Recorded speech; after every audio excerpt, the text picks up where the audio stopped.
Base maintenance.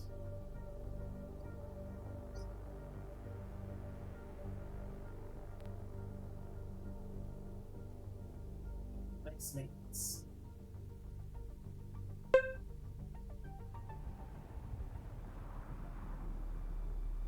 Gonna hop over here with second born and see if base maintenance. Here, let's go check out the rules. Sector weather alert. A large sandstorm is approaching. Hello, my lovelies. How are you doing today? Daddy is coming to check on you. So these.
What's that all about?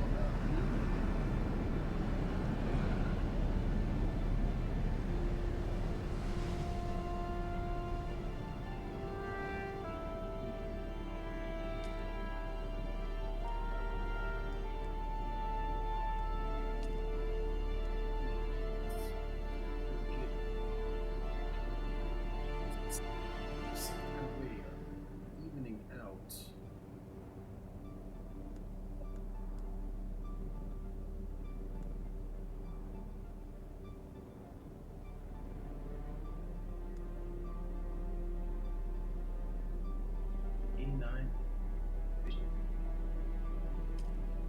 Okay.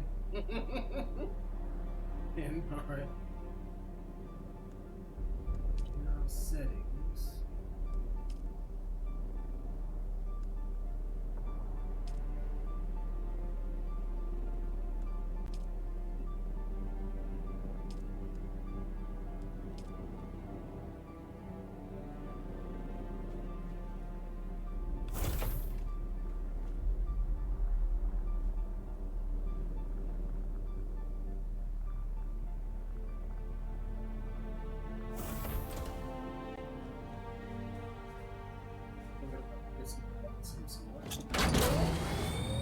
Name of the game today is just base maintenance.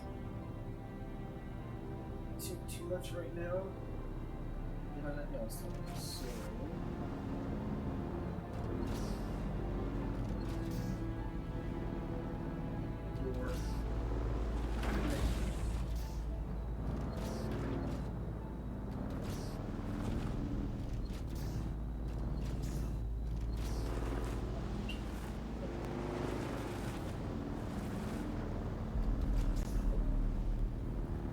Your distance I had to go with it.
brain is not working right today. Man.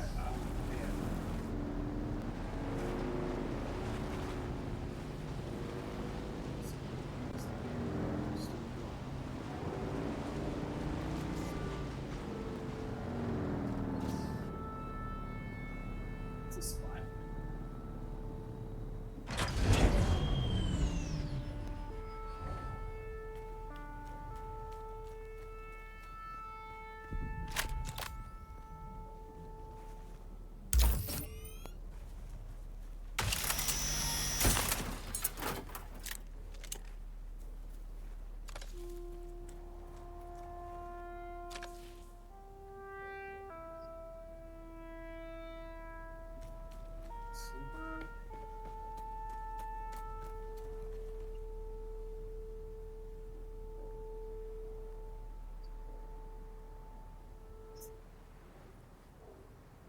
Further. Gotta go a little bit further forward. Okay, yes.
Now,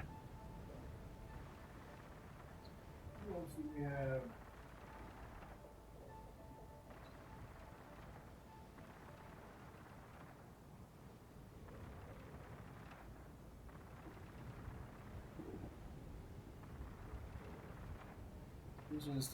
Decisions.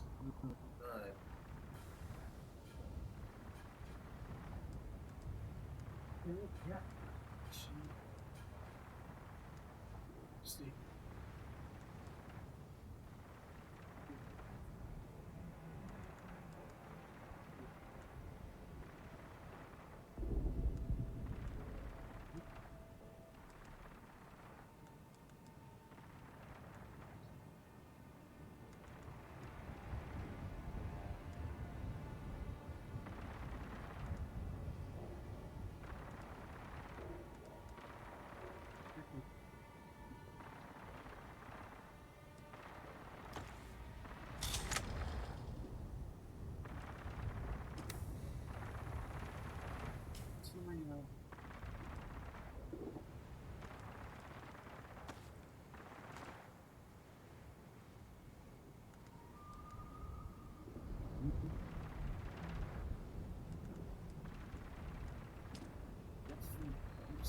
Yes, we do.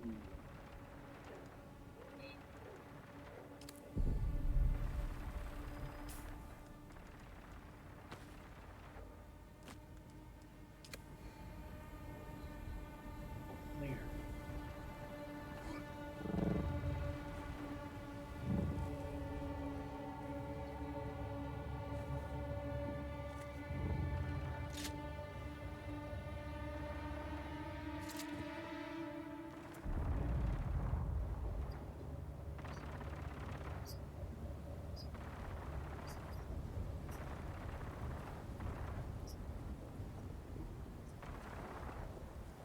It's interesting.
So,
groovy? Groovy, groovy, groovy. Groovy, groovy.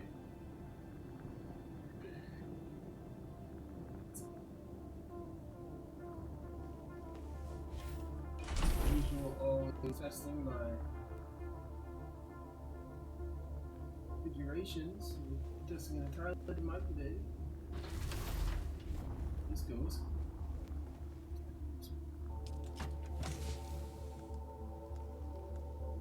That had 100% Really? Apparently I can.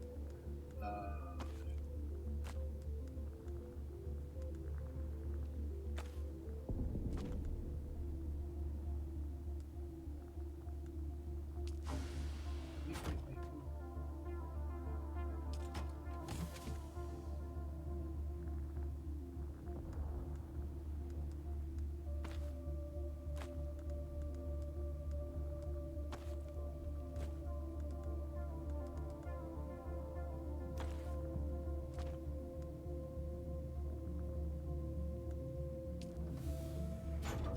Oh, wait.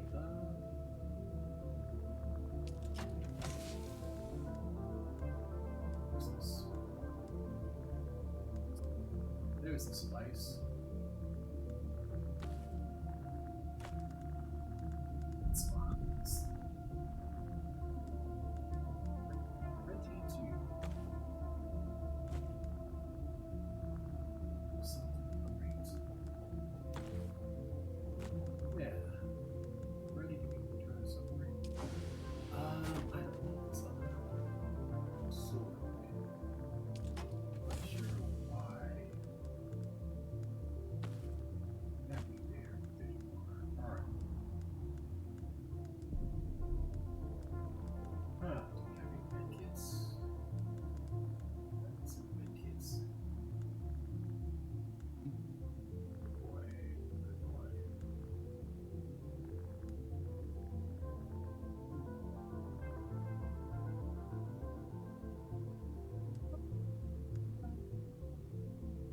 developing the warfare labs of House Snowball is reworking tool gun.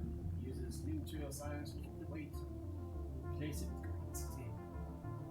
Widely sought after these guns are experimentally banned from Shinobi export. Yeah.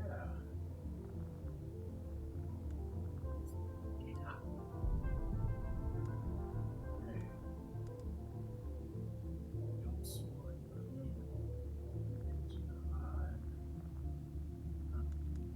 Okay, okay. Let's continue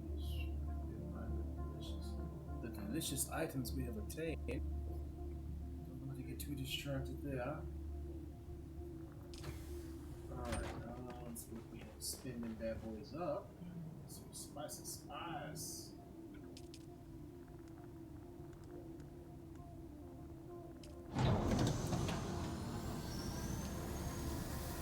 Now let's think about this. Let's go grab a wow wig. With a wow wig. Right here. And we're going to say, hey buddy, what's happening with you? Do we have enough to start both ways? I don't know.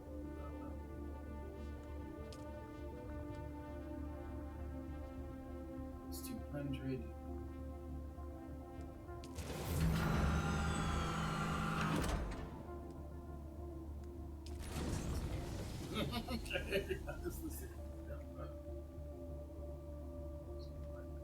Alright, so thanks we need so much. No power, right? What? Well,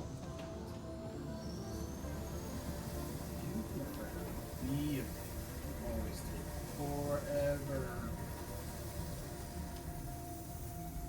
Always take forever. Anybody else on?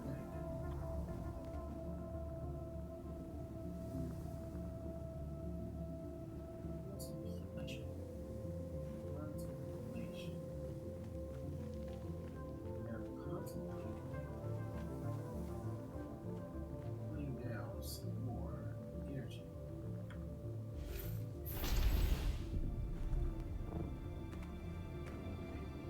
This one. Really, I could probably figure out something. Maybe utilize this space over here.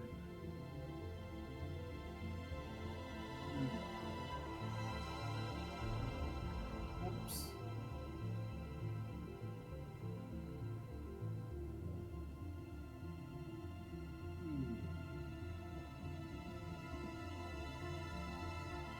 Disability. Space. I think not a number more.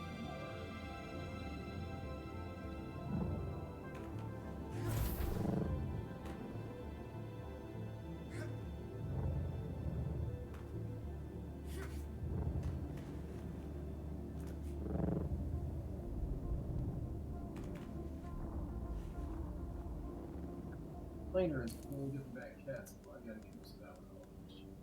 Let's use that much.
Get you up in 9 days.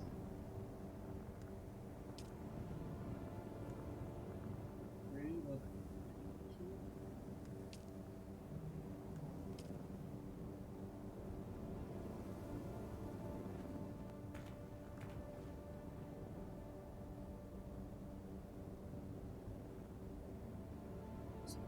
Credits.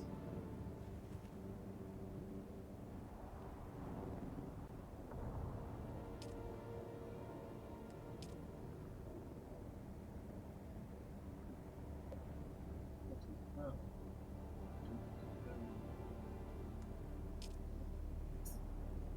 Yeah.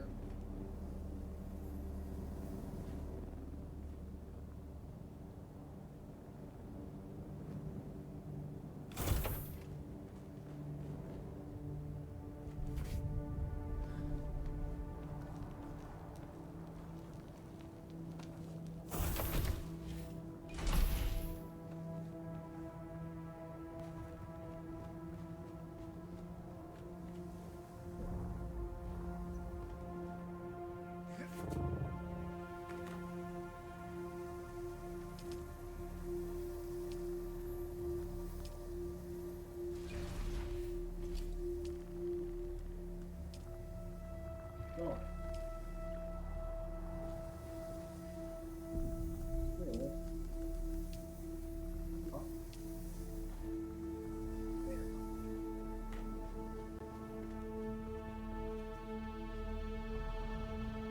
Seeing that piece up. Okay.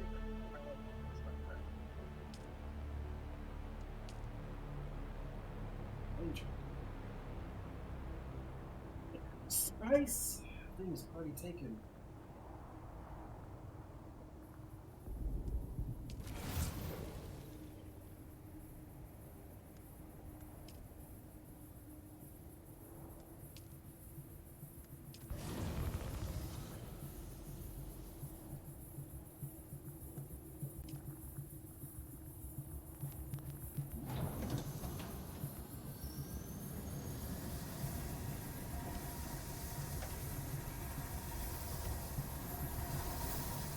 South is fuel, but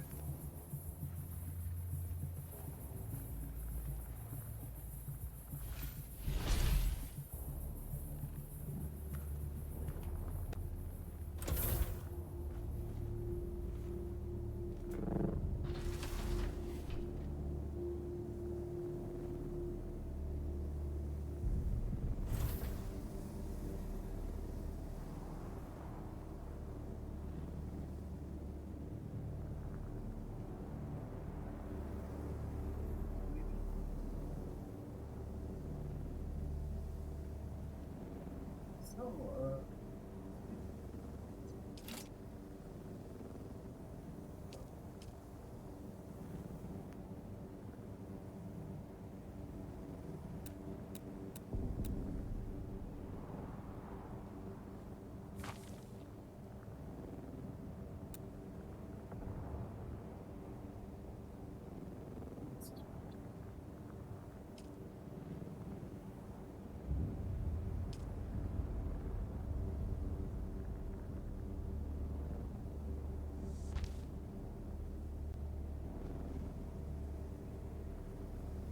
that.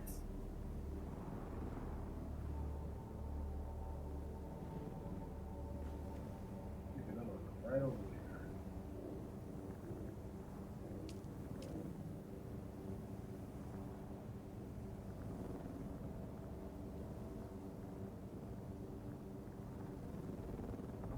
So, really? Maybe not.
idea.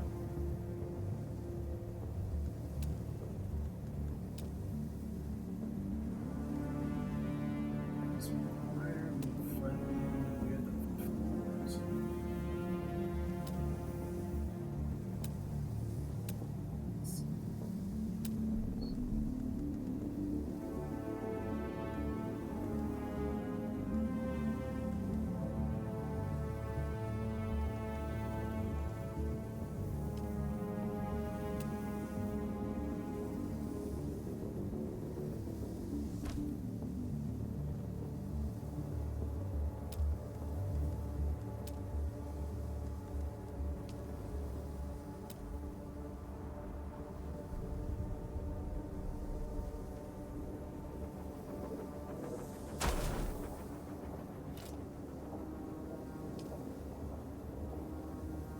Hey, man.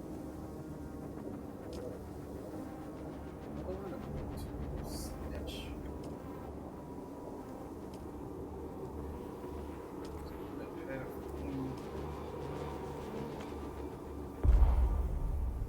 Really? Oh my god.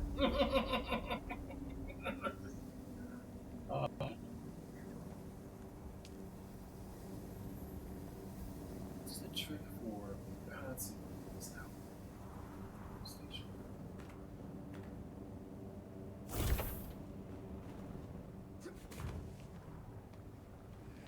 Engineer. I put such a feature. I would put such a feature. Sub 5.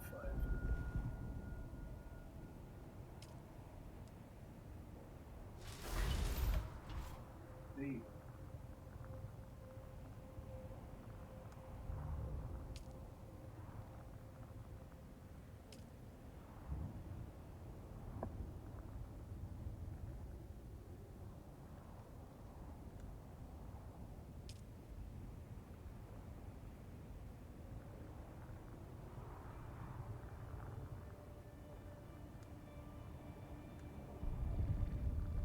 Yeah, right. It's gotta be the thing that balances out the energy. It must be. It must be.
Check out this.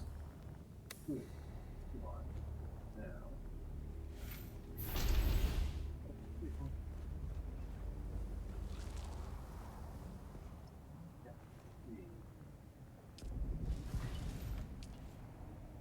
Yes, there it is. Yep, yes.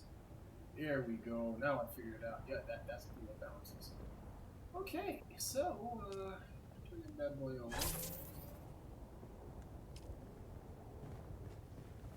Bounty.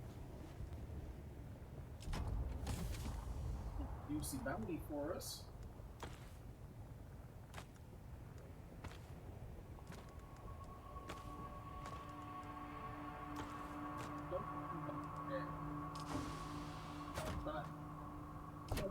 Bounty or something. Yes, I got 2 more bounties. Juicy bounties.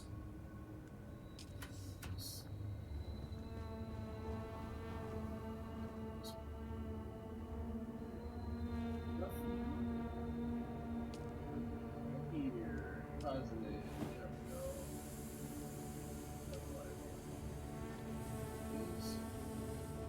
Okay.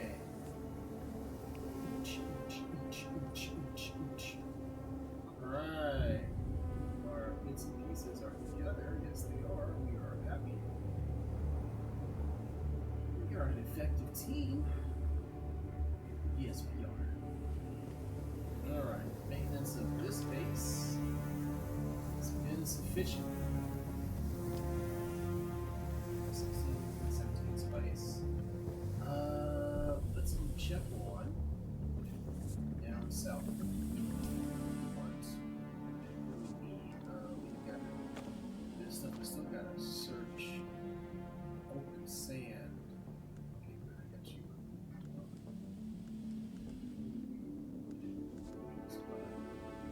Search open sand for goodies, treasure. That's something I haven't done before. So.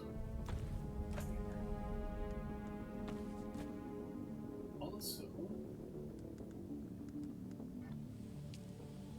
some other stuff, your skills, that duplicate, yeah, we got you, duplication, external, so this is a trap, good grief. What else? It's made damage, manipulate instability.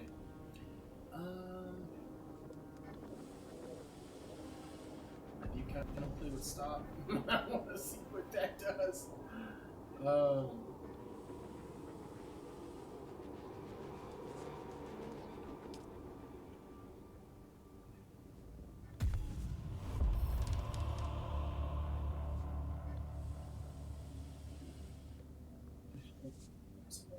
Reduce the time to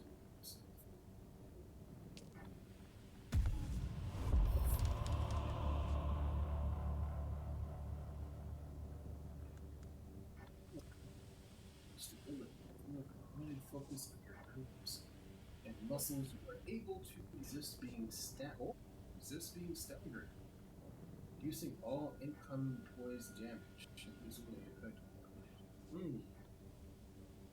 Reduce poise damage. Resisting staggering. Interesting.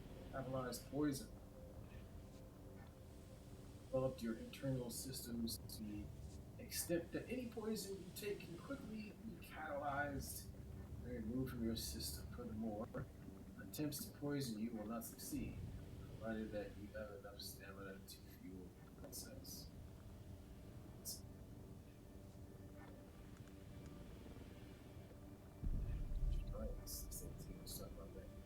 Tap into the training and deliver rapid stewards, strikes, bang, strikes to enemies, and tap with the person target. Then remember now stagger to big damage.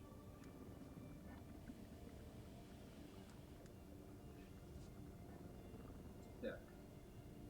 Many of the boys have a limited form of energy sprint, force a single enemy to ignore you while moving the spirit seed behind them.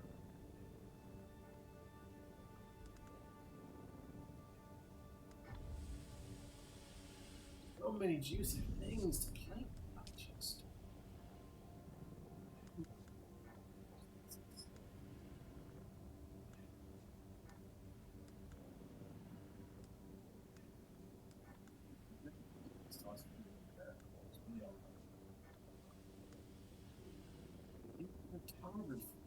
You can now create sync charts. What are sync charts?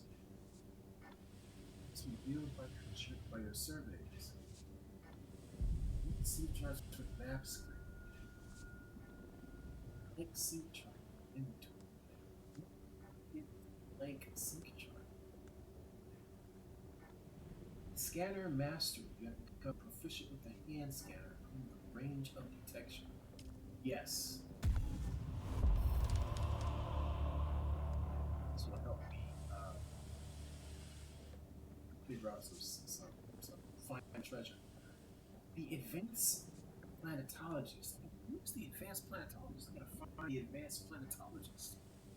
You gotta track that cat down, man.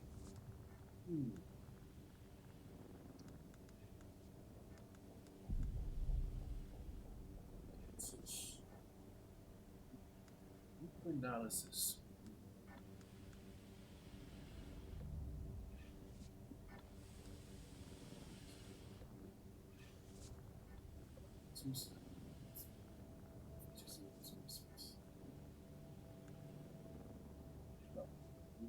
Push your power beyond its limits, allowing you to increase the maximum power capacity. Keeping the power back allows you to increase the charge.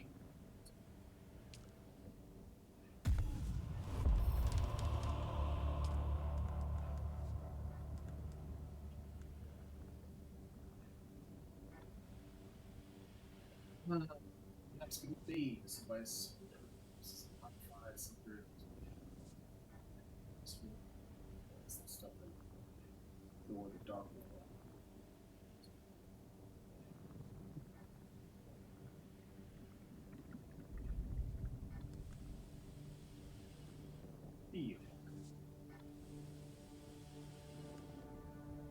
This device will throw and modify your effect, gravity, and sphere of clarity. You can use the sphere of slip to drain and power and decrease the speed of projectile.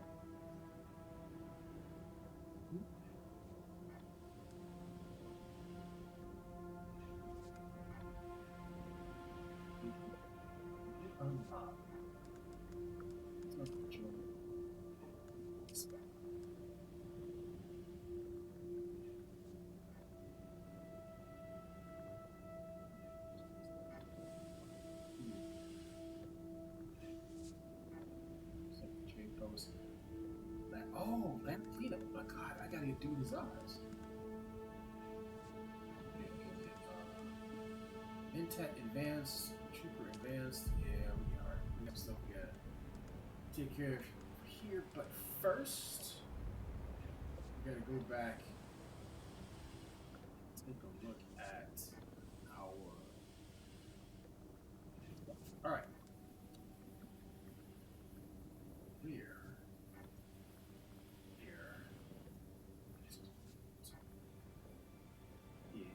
No. So many things to do. So many things to do. That's where we gotta go check out that. Okay.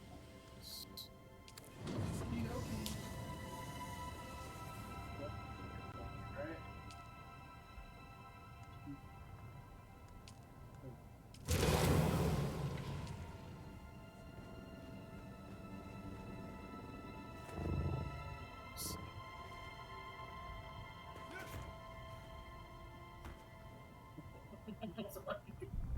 Why are you stressing me out, dog? What's the deal here?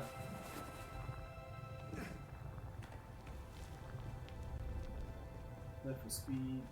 Yes. Yes.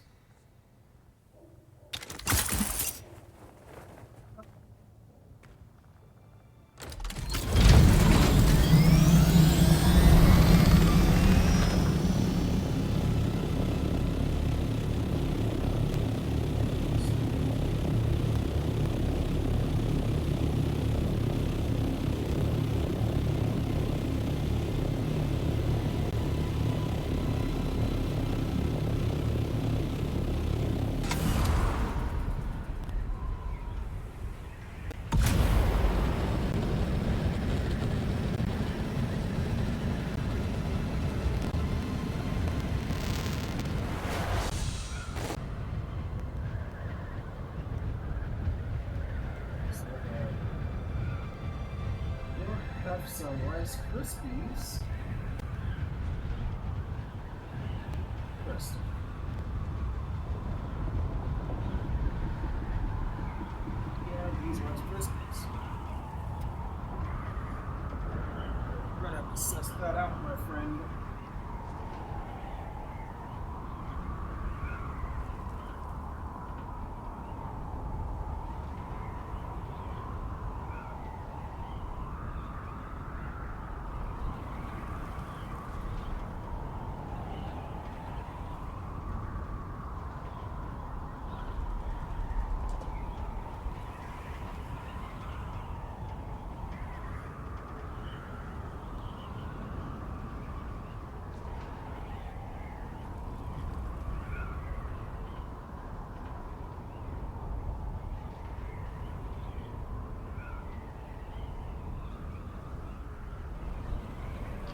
It's big. But now I gotta get some furniture so I can build my danger.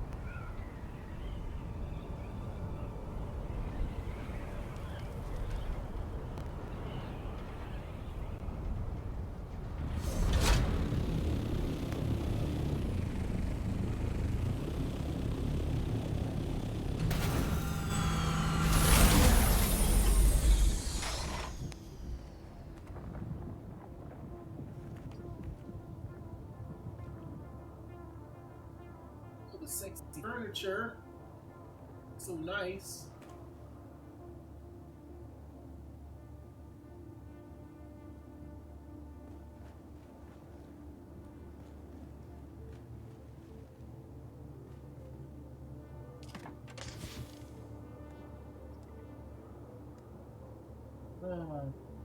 Let's move those. Smart.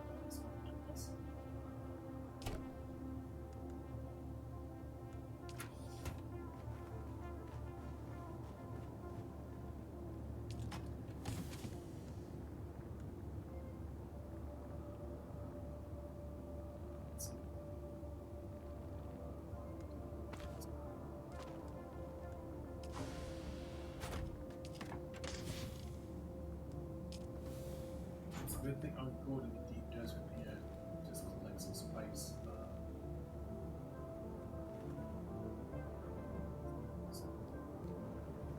Interior decoration skills are excellent.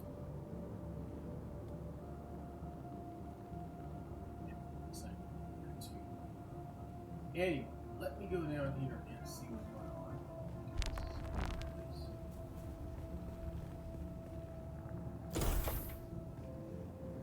That is. Oh, you? Yeah.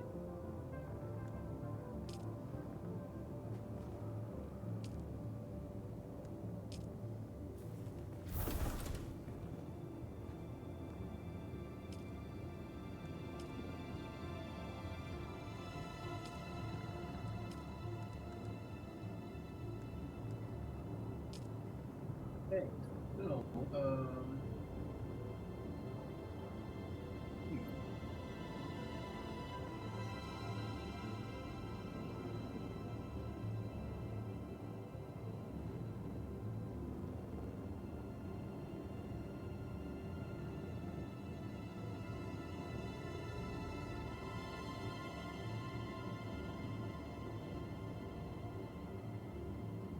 I was keep sitting here thinking about here.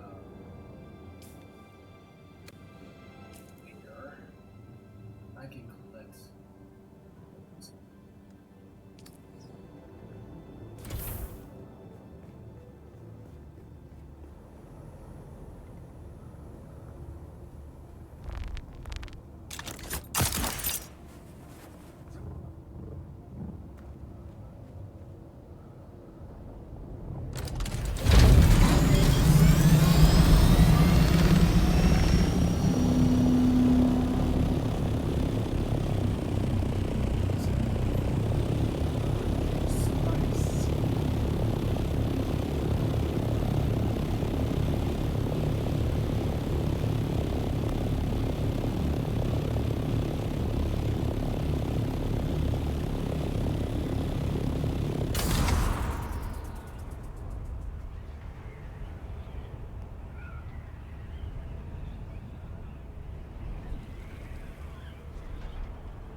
jeez. Oh my god. Pick up enough stuff? Oh my god. It's useful. Like,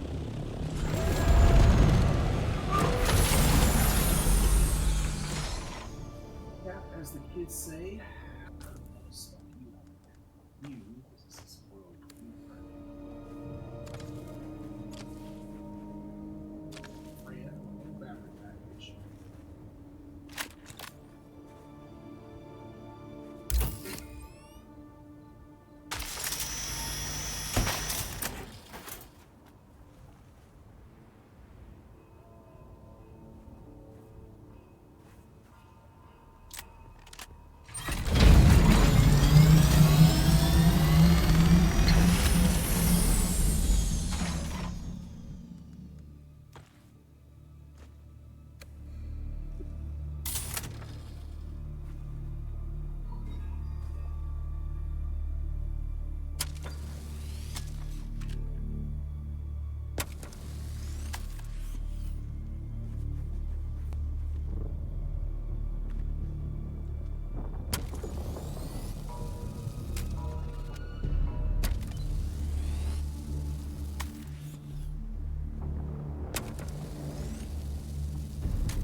The distance is hilarious. If only I could see what was what even better. Oh my god. That is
That's it. Tune there.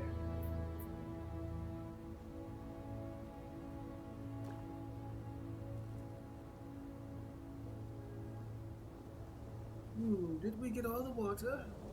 I think think so, yes. I may have to attach that mic to this.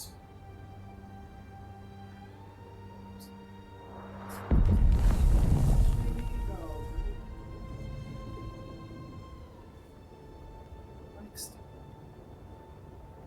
Either thing.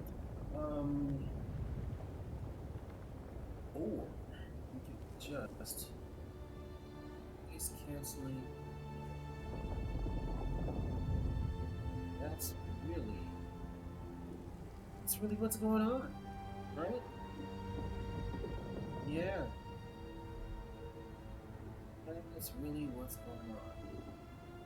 Can we adjust the noise canceling ability? Just give me more voice. It's the quality of your mic.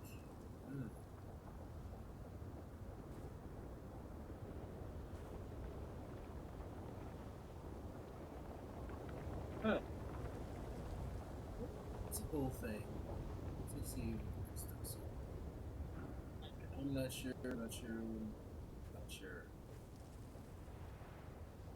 see.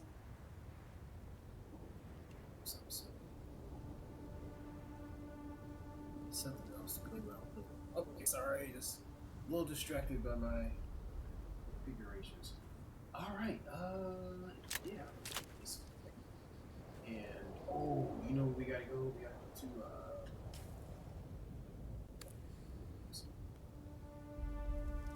it's two. Tripping. I mean, we're on an excursion tour to find and fix things. So let's find and fix things. So 3, we're going to attach.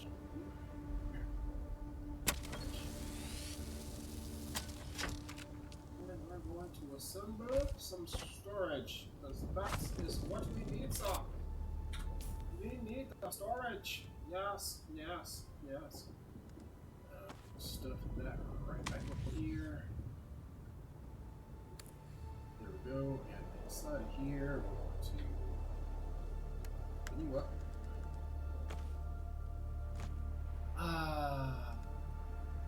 Now we have all of it. Sit here and go shopping to our heart's content. Yes, sir.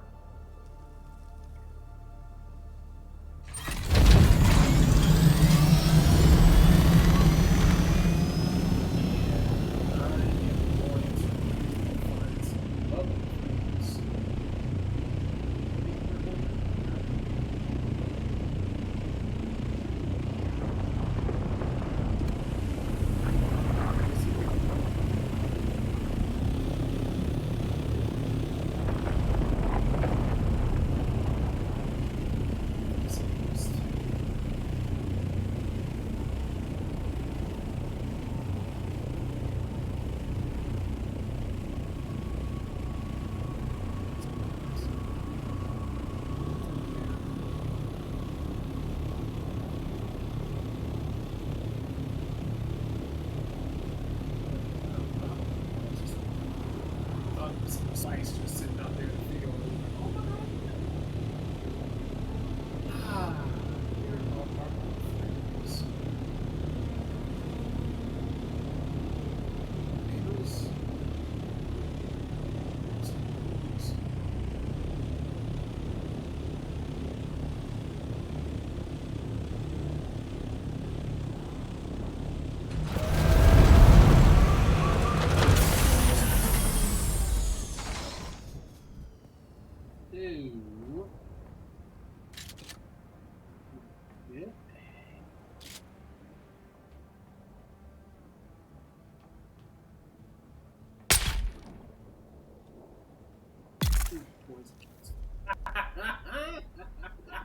I love it. It gets me every time. Reload that. Okay. So much joy. So much joy. Anybody downstairs? anybody hide there.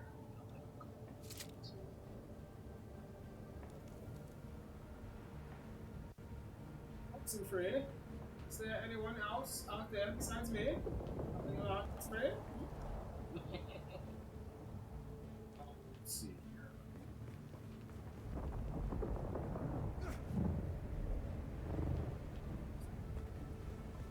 What's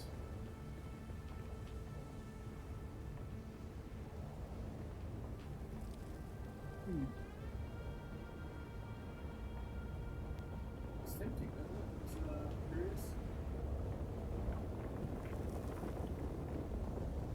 Yeah. But I do know that. Ah.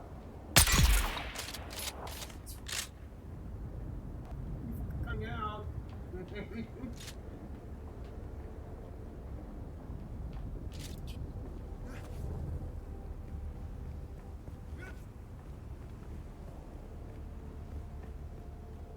Big.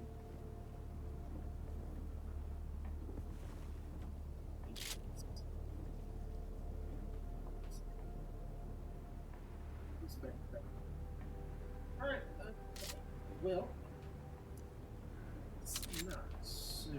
That was shot action. Was it great? Disruptor fun. Yeah. Close quarters action.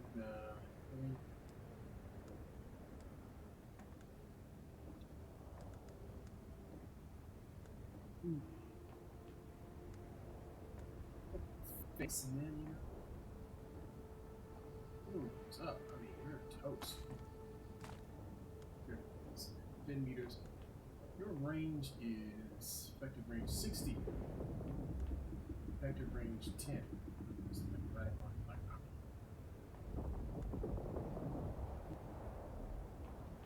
This is designed to go through shields.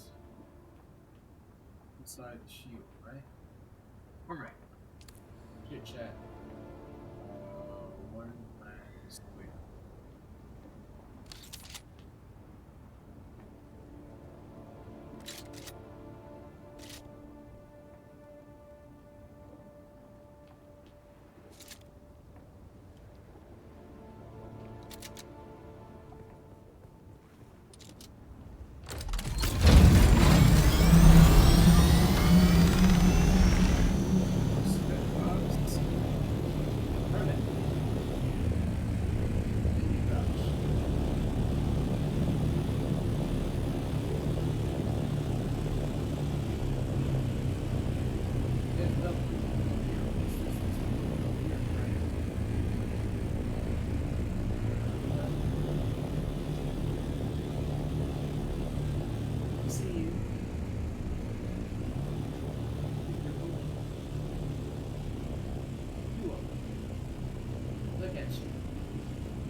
Waiting. Look at this one.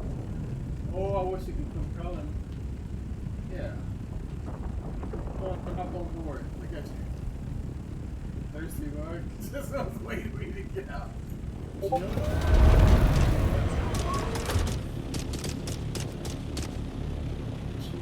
Right. Nice.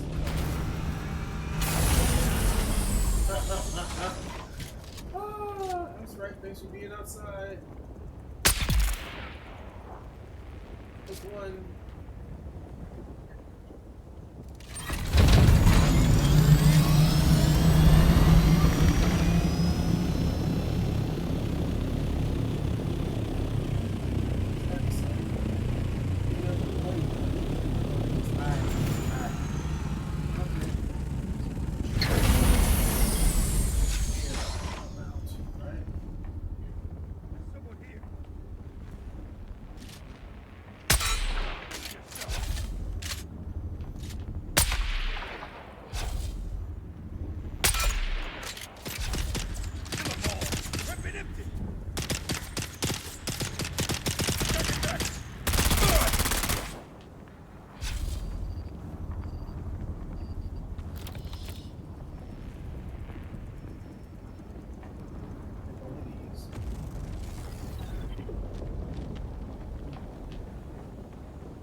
What's the batteries?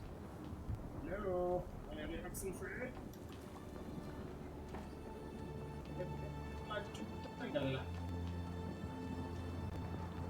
A chief angle instructor.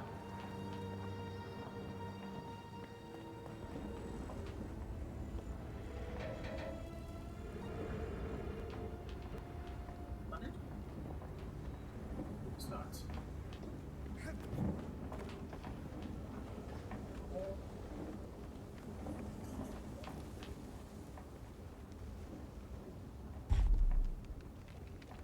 Get on.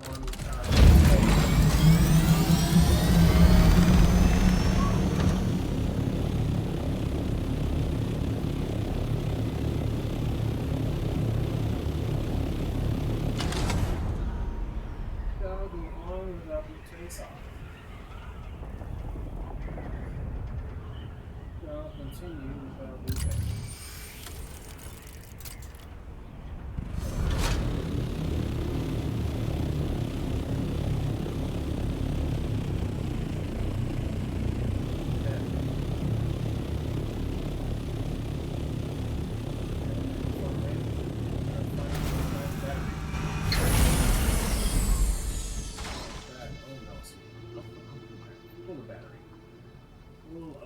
Son.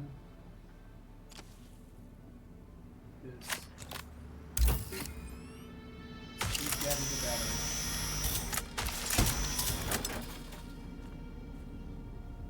Give it to Daddy.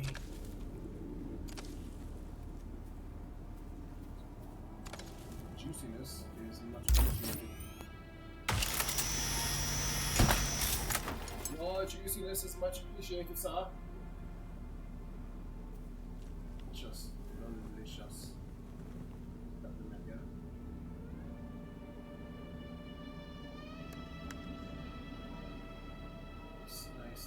Nice. Yes. Here about. So going to get rid of that.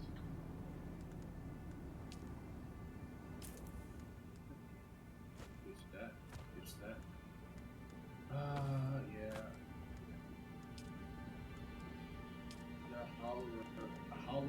Hollower suit. Okay. Oh. Alright, that's not bad. Oh, okay. Now are the ups. Okay, not bad. Okay, let's attack you.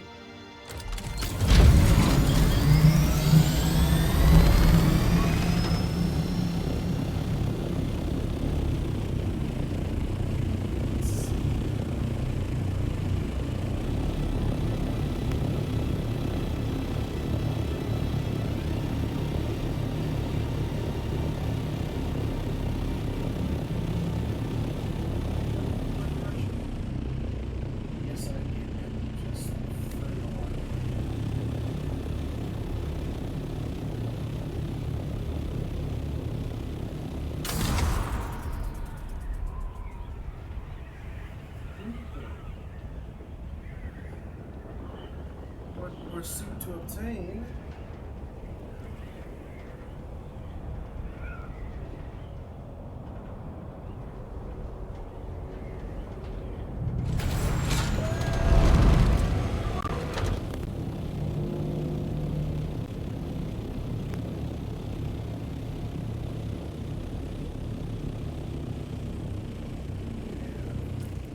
What's in your wallet?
always that. Wait, by the time you get fast enough to figure out how to do this stuff.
Is that actually working? I don't know.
It's design.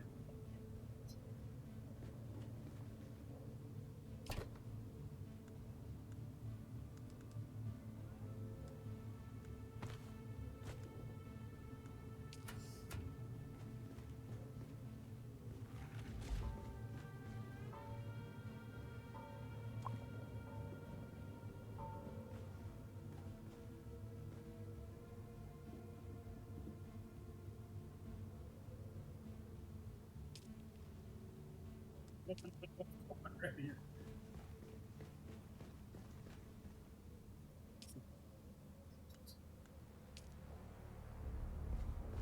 Anyway, oh yeah, battery pack, battery.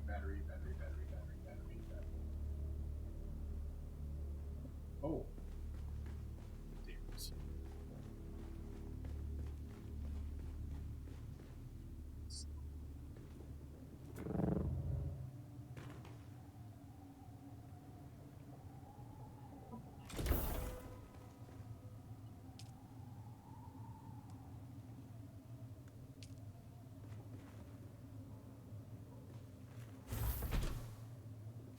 this.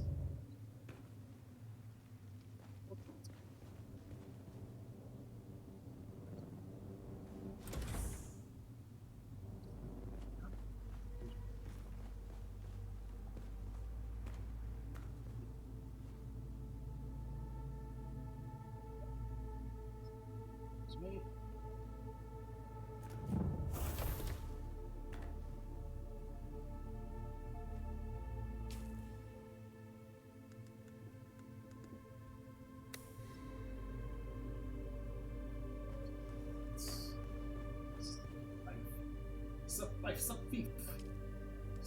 Sup beef.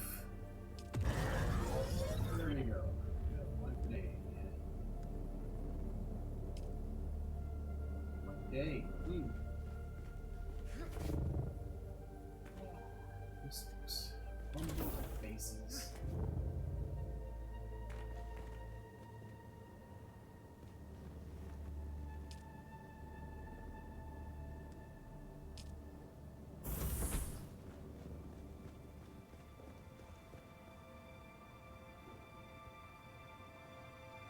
See.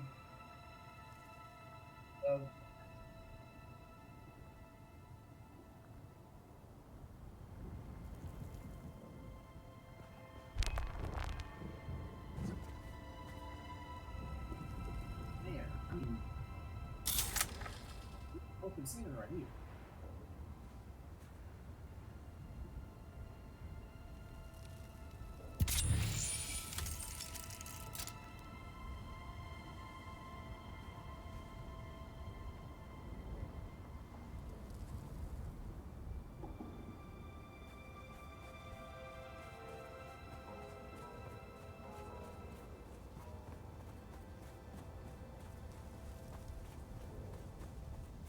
Scanner.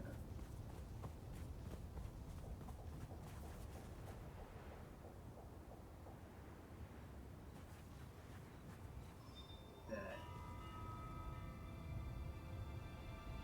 So. Yeah, I'm thinking about something.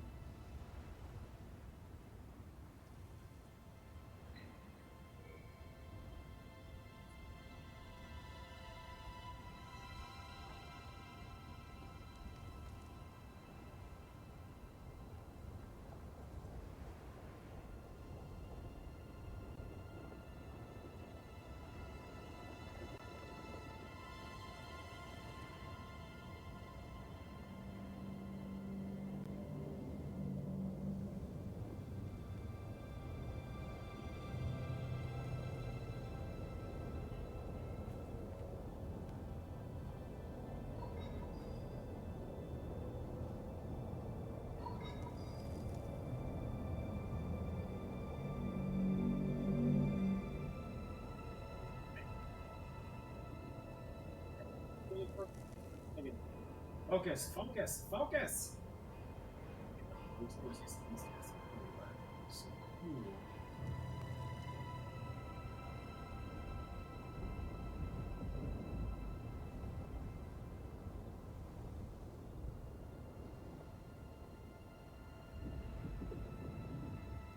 It's like the house sitting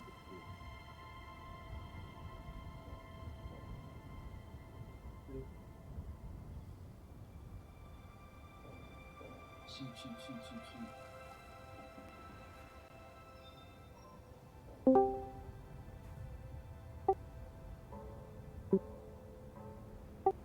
Greetings. Can you hear me?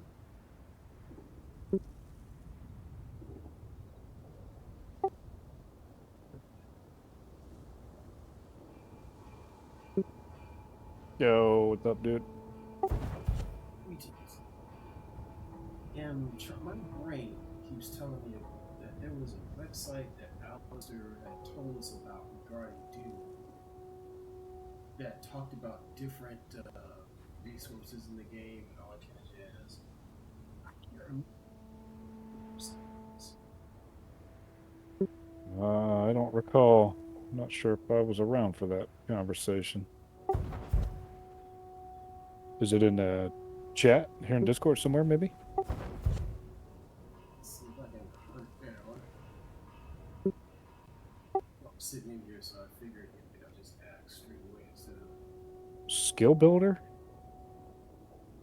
That it? He's got something in chat. This chat of this voice channel.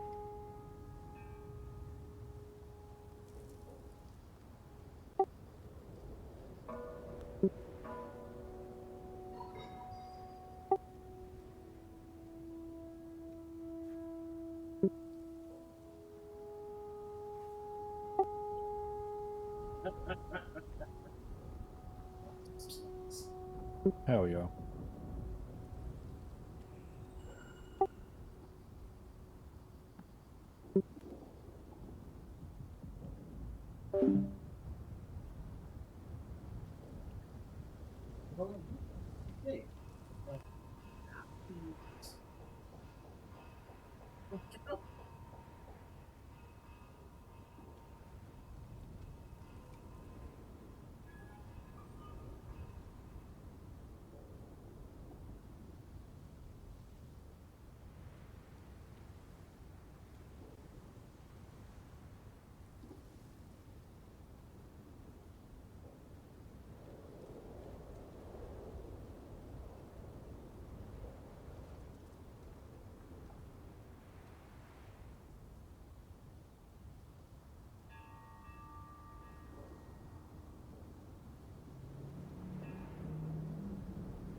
Fill me up, Daddy. Fill me up. All right, cool, cool, cool.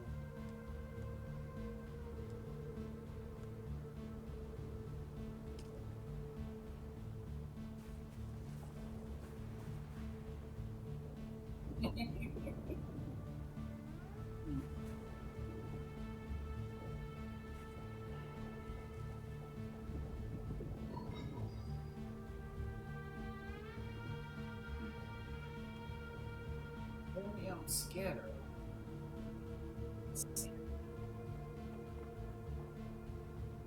What am I thinking about? Thinking about.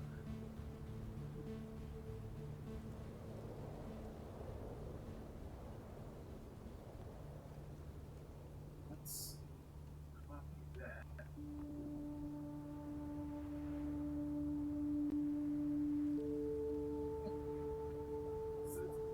Okay.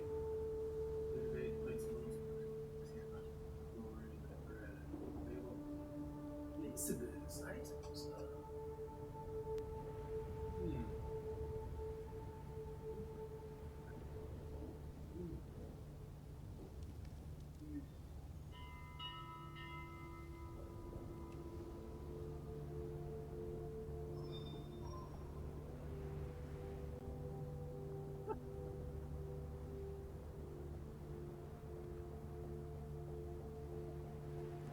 Trying to figure out a thing.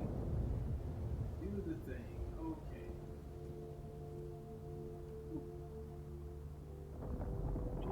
Travel sluggers, whether or not that's it, go by destroyers, whether or not fast travel. Oh, what's with actuators?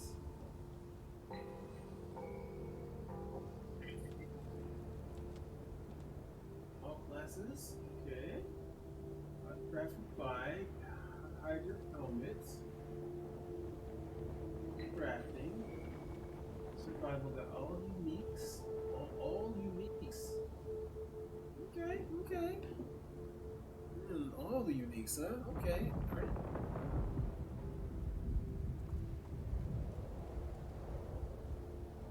Okay, okay, all the uniques, all contracts, all story quests.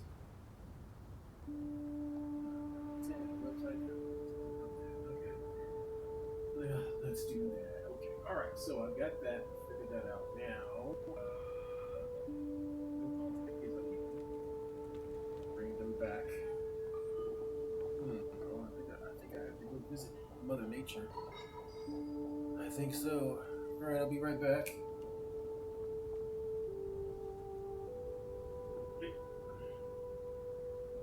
Here we go. Be right back.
Side right here.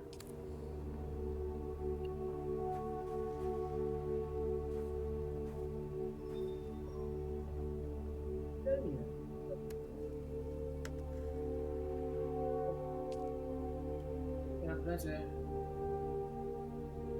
That's it.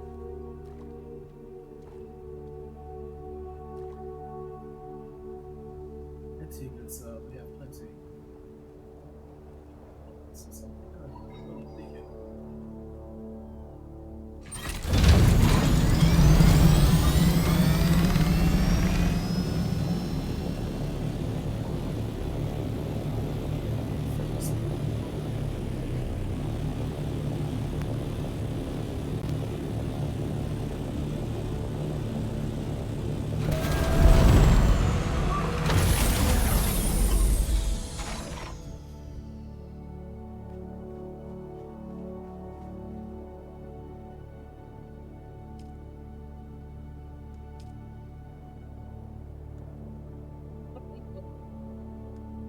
See vehicle like what? Man, good man.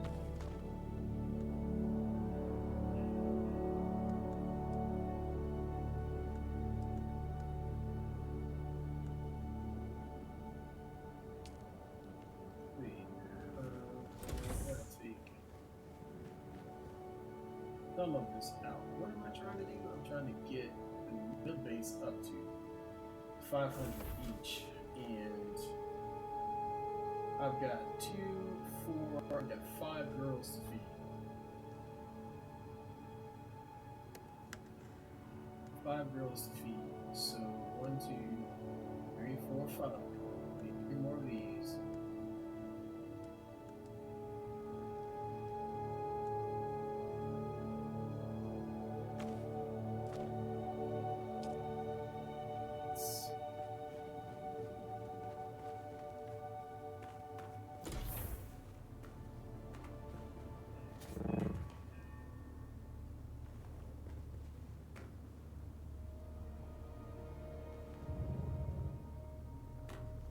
This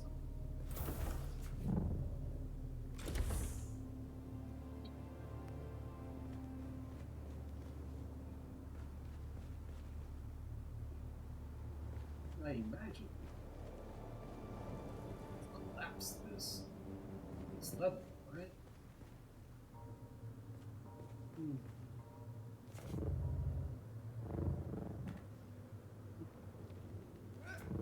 Both of these at the top. Must be down here.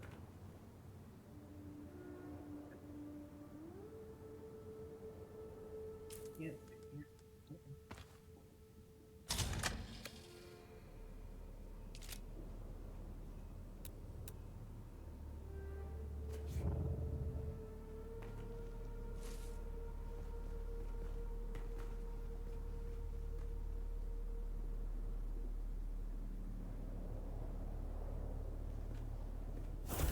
Here it is.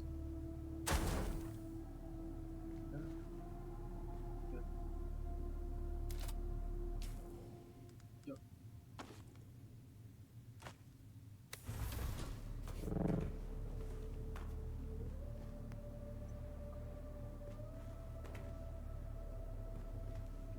Let's go down here. Let's take a look at what we got in our backpack. We have quite a ton of them. Here. Yo, days. Just like that.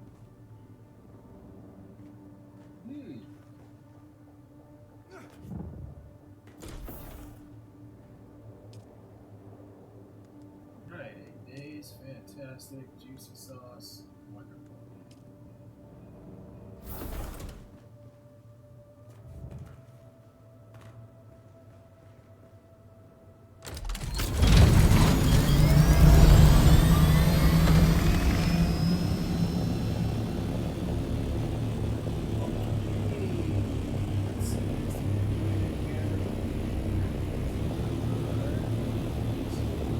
Respawn. Grab it.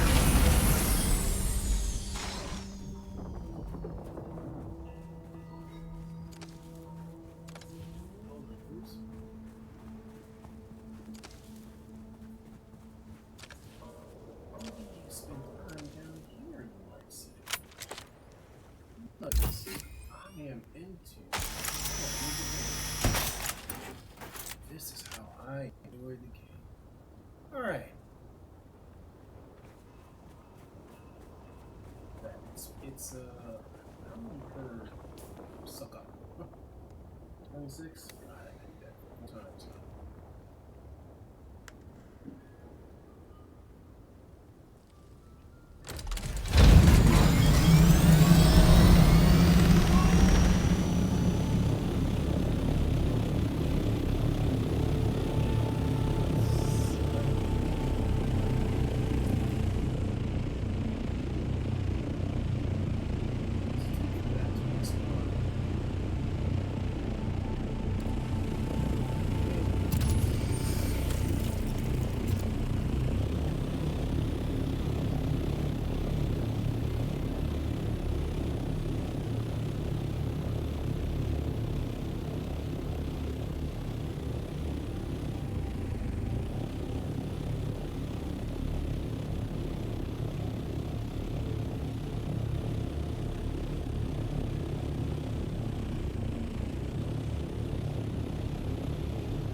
Here you go.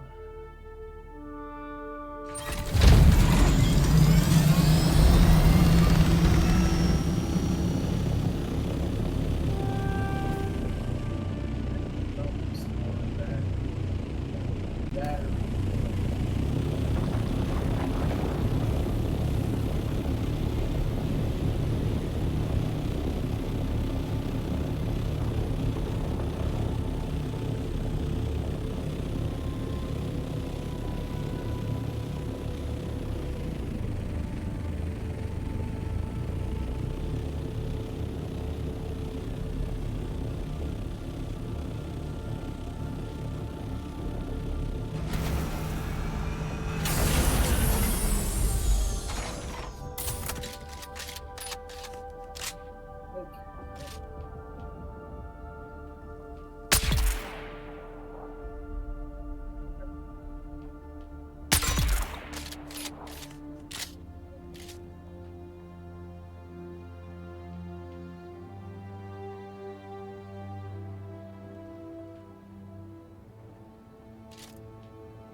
So, I know they're lying.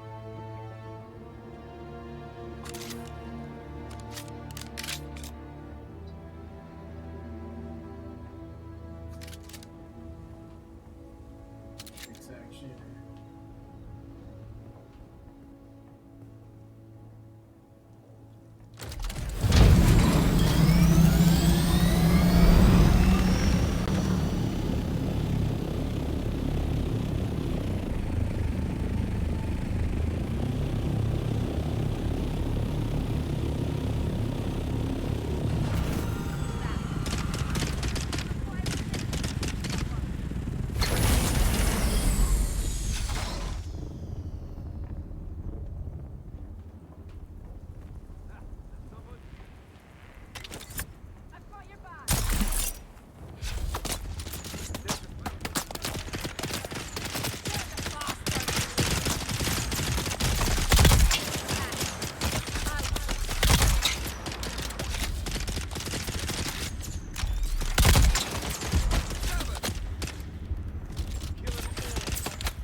Enemy sight! I see someone!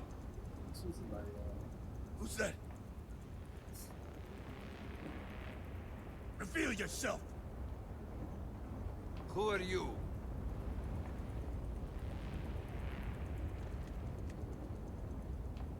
Who's that?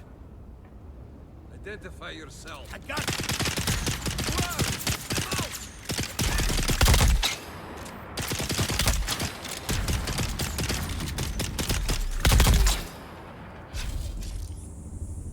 Everybody?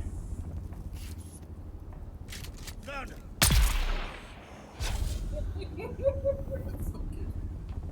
Alright, there we go.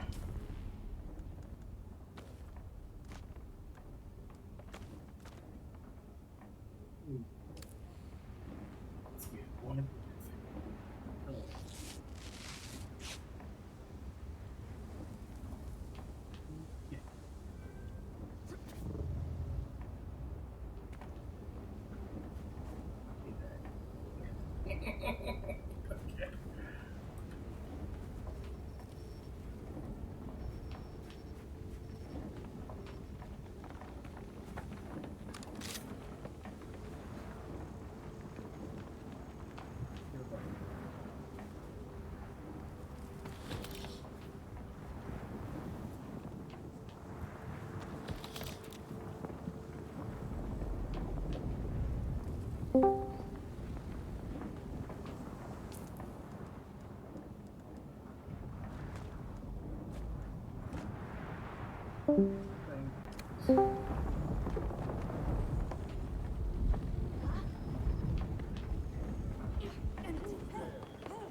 Yeah.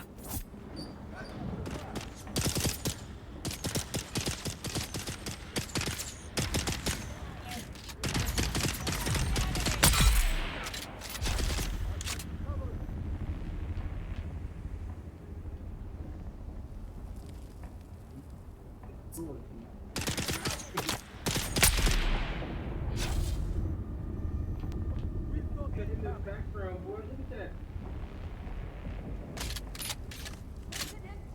Alien's free. Reloading. Some free.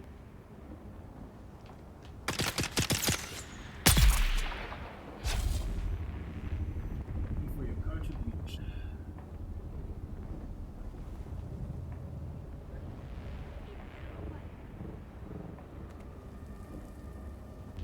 Some free.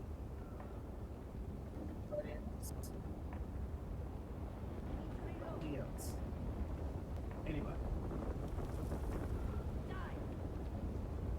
Somebody. I hear you, honey, but you're too far away. Why don't you come on up and join the party? I'm up. Yes. And? Yes. Much of what I wanted.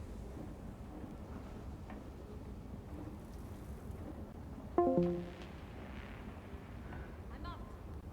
Yada yada yada. This game, blah blah blah blah blah.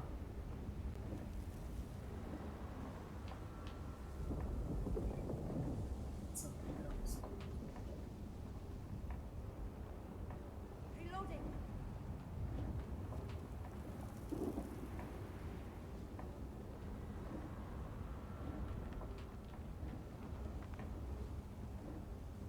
They're coming. Hey.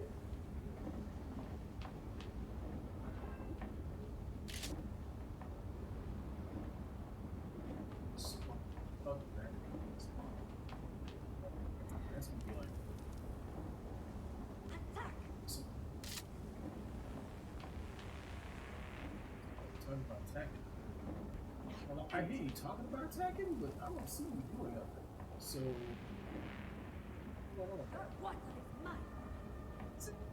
Wait, so I think it's still mine. Need to reload. Oh, girl, where you at? How we doing it for her? We've got incoming.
Alright.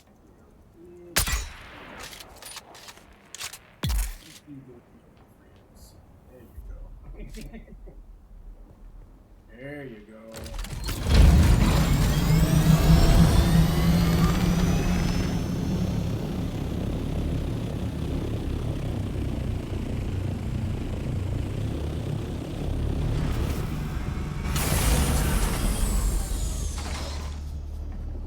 How to make it Sector weather alert. A large sandstorm is approaching.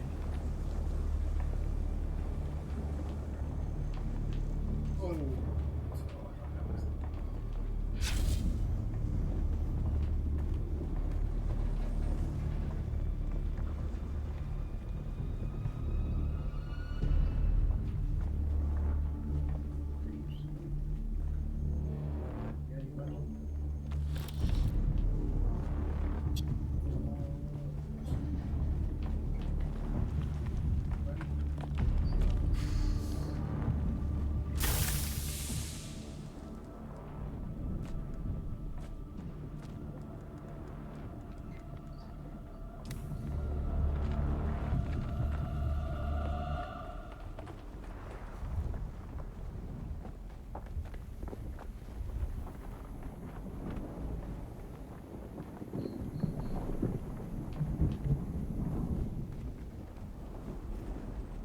Sector weather alert. A large sandstorm is approaching.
So,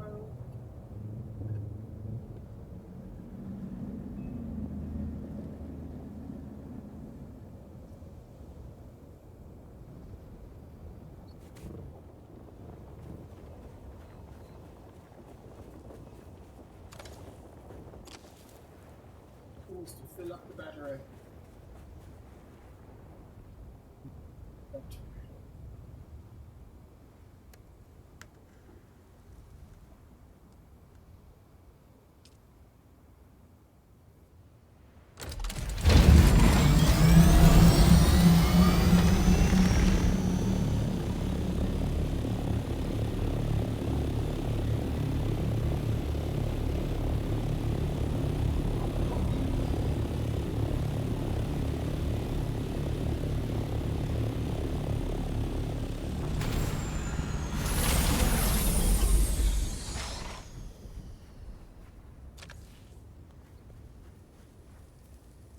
so that you come out the top of the ship. This is.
Well, boys.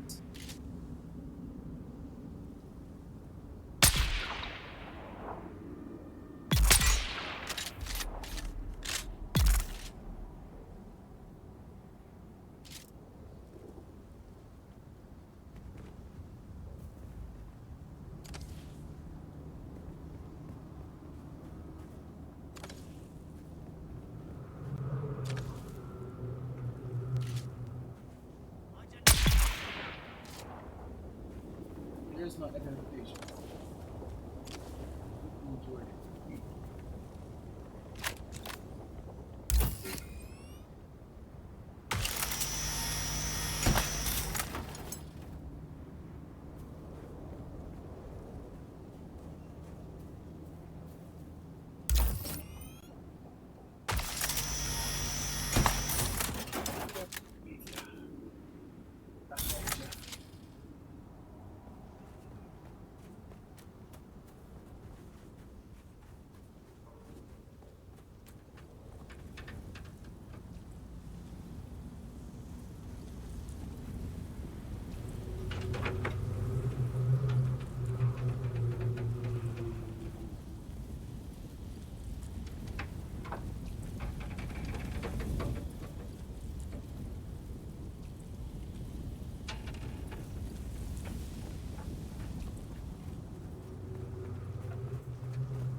Strange new noises up here and up here.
is that health thingy?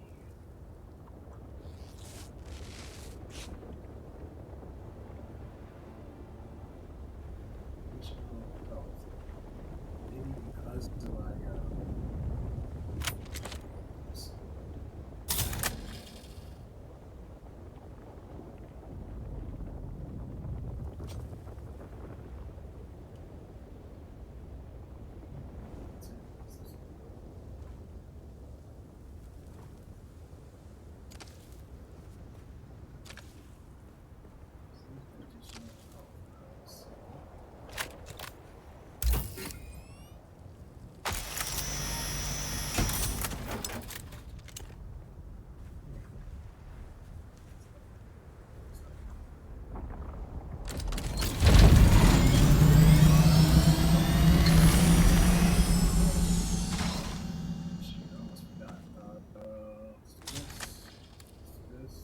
this. Somebody needs repair badly.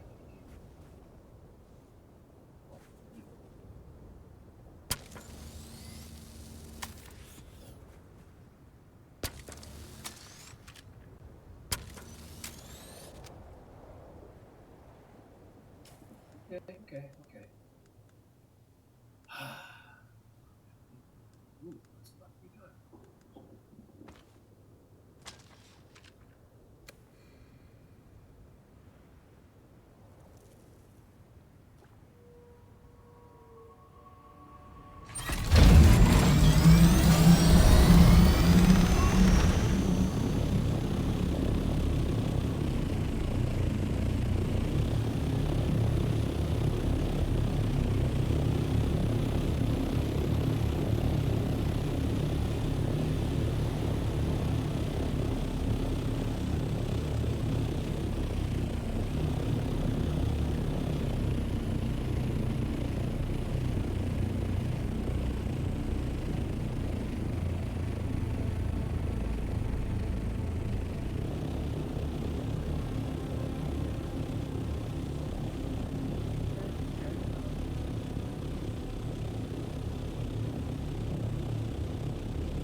Where's my reinforcements?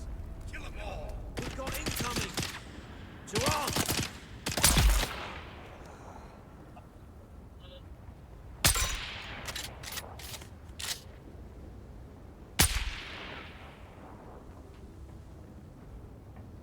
Interloper!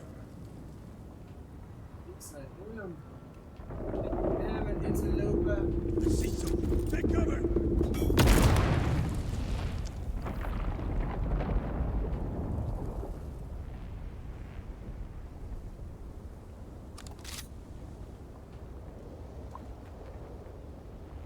It's down here.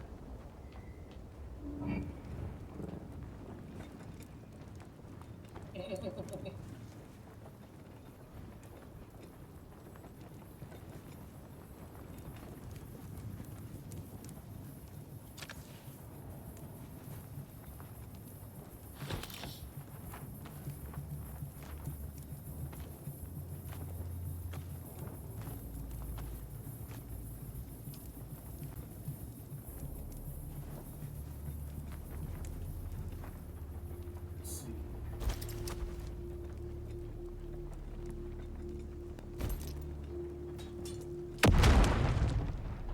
I think in that it's that late.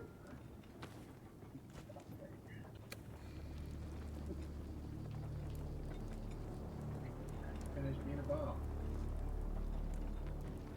These fellas. Till that is complete. Let's see. Countdown complete. Oh, wait.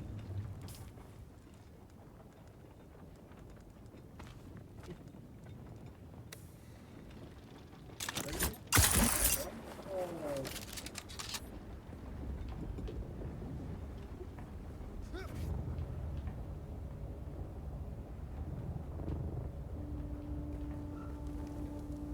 Get back in here. There. Top this up.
I can't see the plume, so here I am.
Then get by your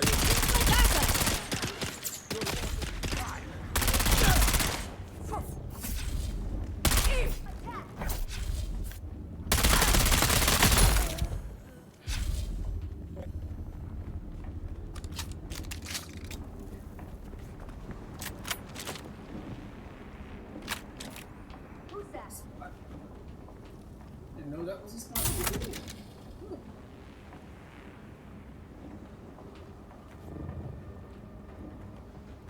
Interloper. I've got you covered. That's. You have her covered. Oh my god. Get the bastard. Still no, are you sure? Who's there? Exactly what I did.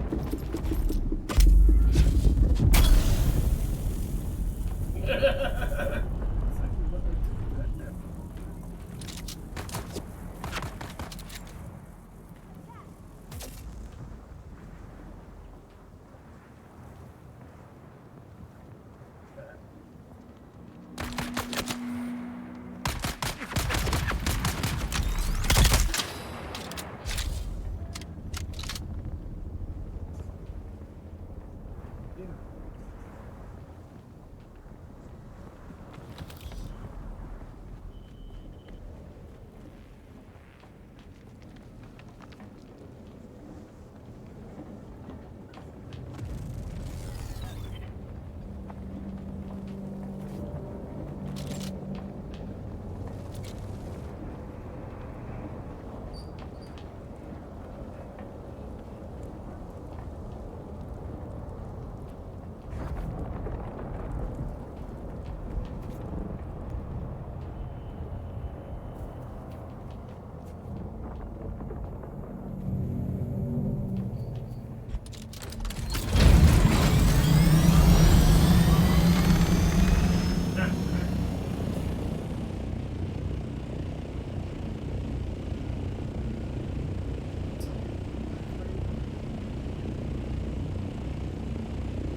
Damn thing off.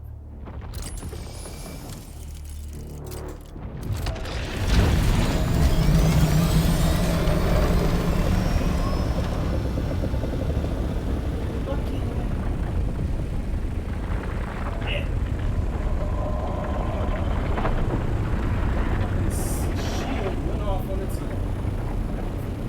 Oh, what the fuck?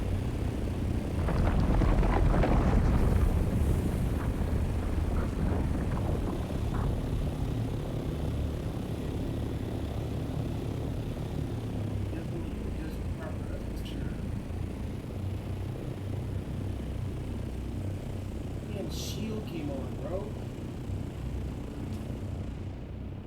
This, how about? Get the fuck off. How about that? Jesus Christ.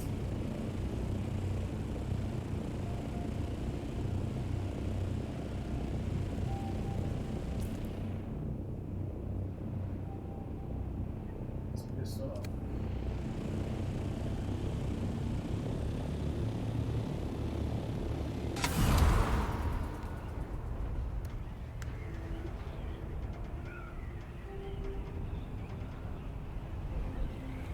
Some sort of saying where you can rotate the wheel and scroll the wheel. Well, I don't screw up my trackball, so if I accidentally twist the trackball, it changes. It turns the shield on or something. I don't know how this mechanism works.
Scanner.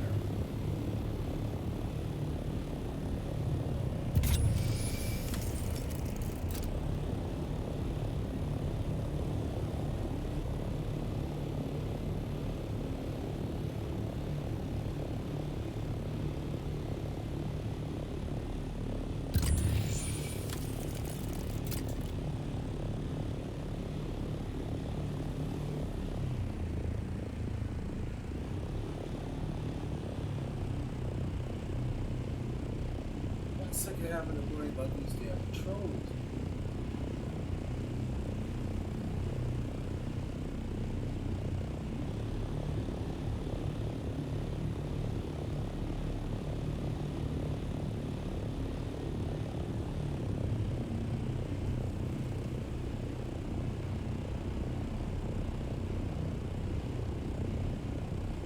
Back off. Be about your business, buddy.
In the desert, baby.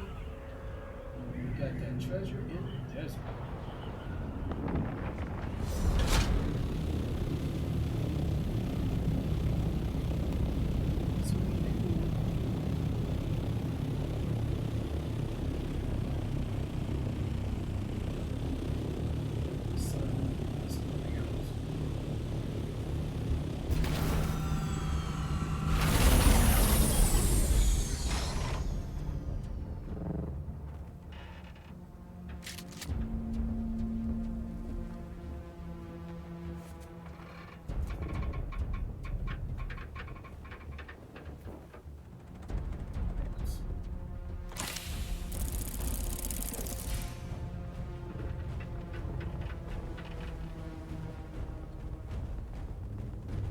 Now, stationary. I got it fixed.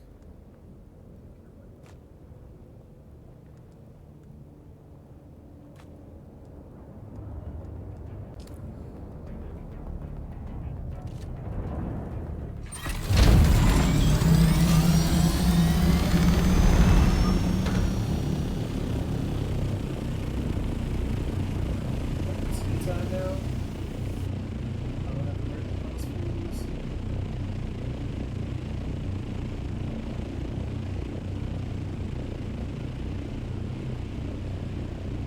Fire engine. Animal parts. Stuff we care about. Just stuff we care about. Alright. I am out of hearing the keeper. I am going to call it and say that I have batteries without here. Oh, now I know about hidden stuff? Oh my god.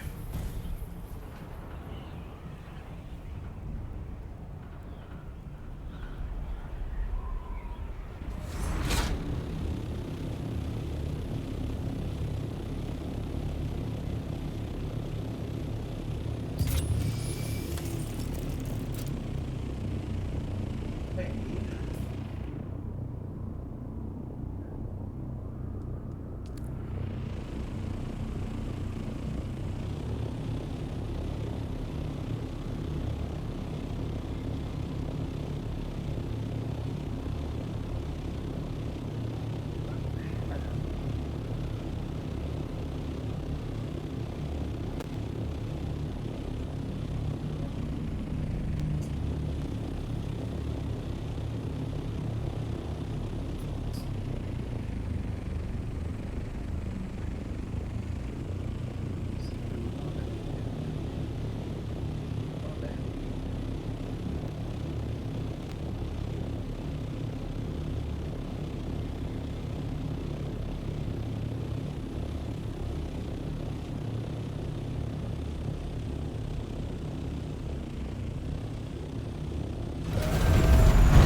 Better. Oh.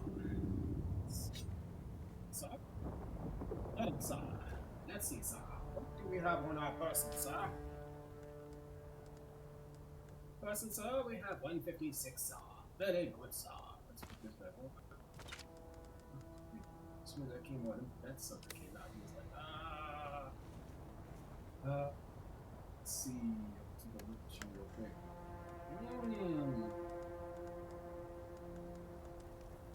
Cool 502. Remember that? Oh my god.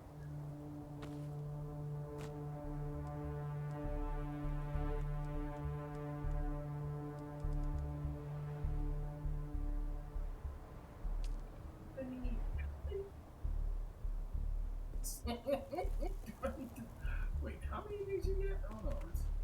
That's clear one thing.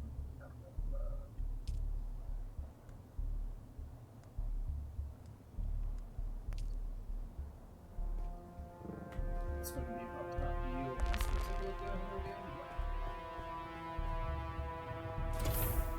Hello, ladies. Status 2 days. Oh, okay, that's it. 2 days, yes, that's definitely not sufficient, I'm afraid, yes.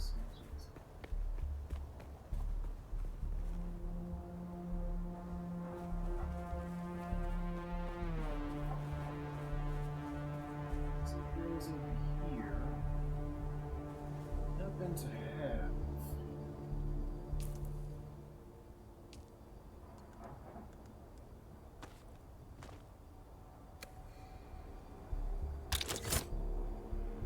sugar.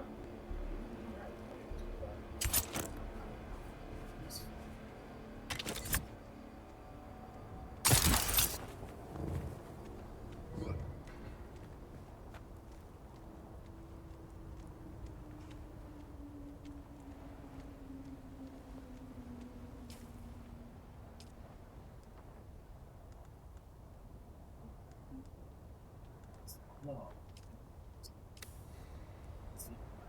That's one of the things.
Reveal yourself.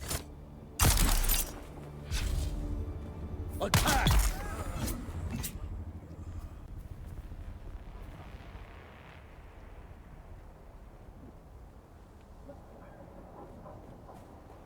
Too shabby, as the kids would say.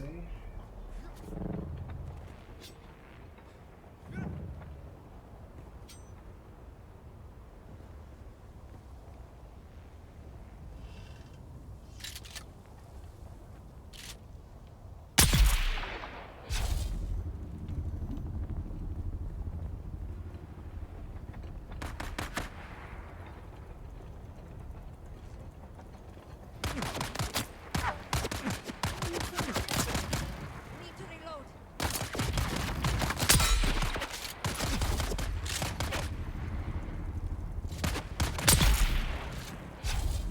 We check on their front. Yeah, spotted. That's not there.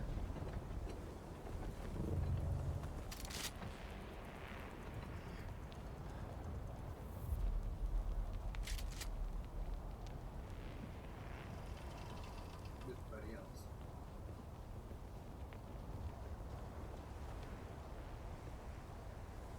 Anybody else in here? Is that it? Let's find out. I'm gonna drop a bomb.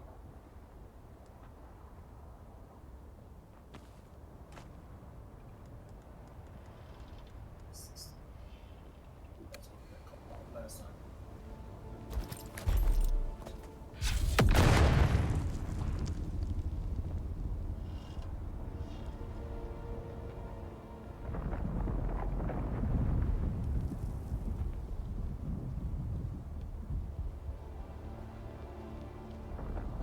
Five, four, three, two, one.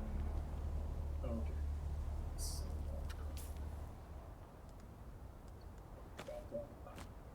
bomb thingy. Ooh. Gives me bombs, some skills. Gives me explosive grenade. Unlock for the evacuation container. Yeah, we gotta get that. We gotta get that. That's gotta come down, bro. Too much attractor field. Wanna draw attacks toward the center.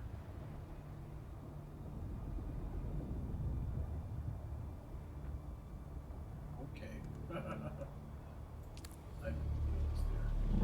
Oh, we're coming down.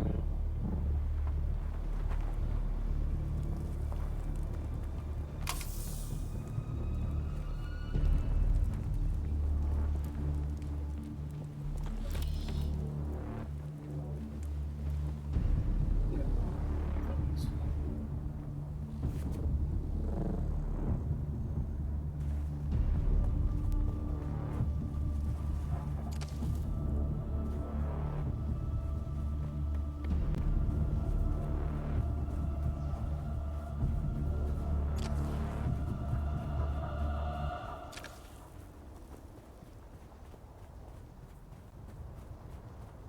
All right. Work for all this sun.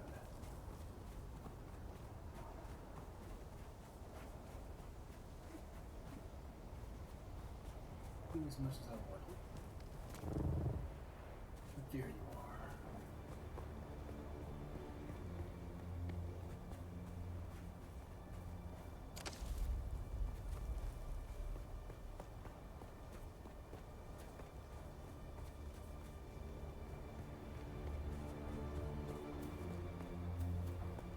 So those bits of treasure that are out there in the desert must be from heroes that lost their gear when they got eaten by the worm. That's what I suspect.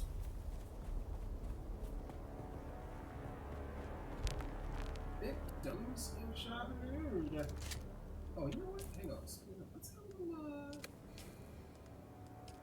have a little radio action here.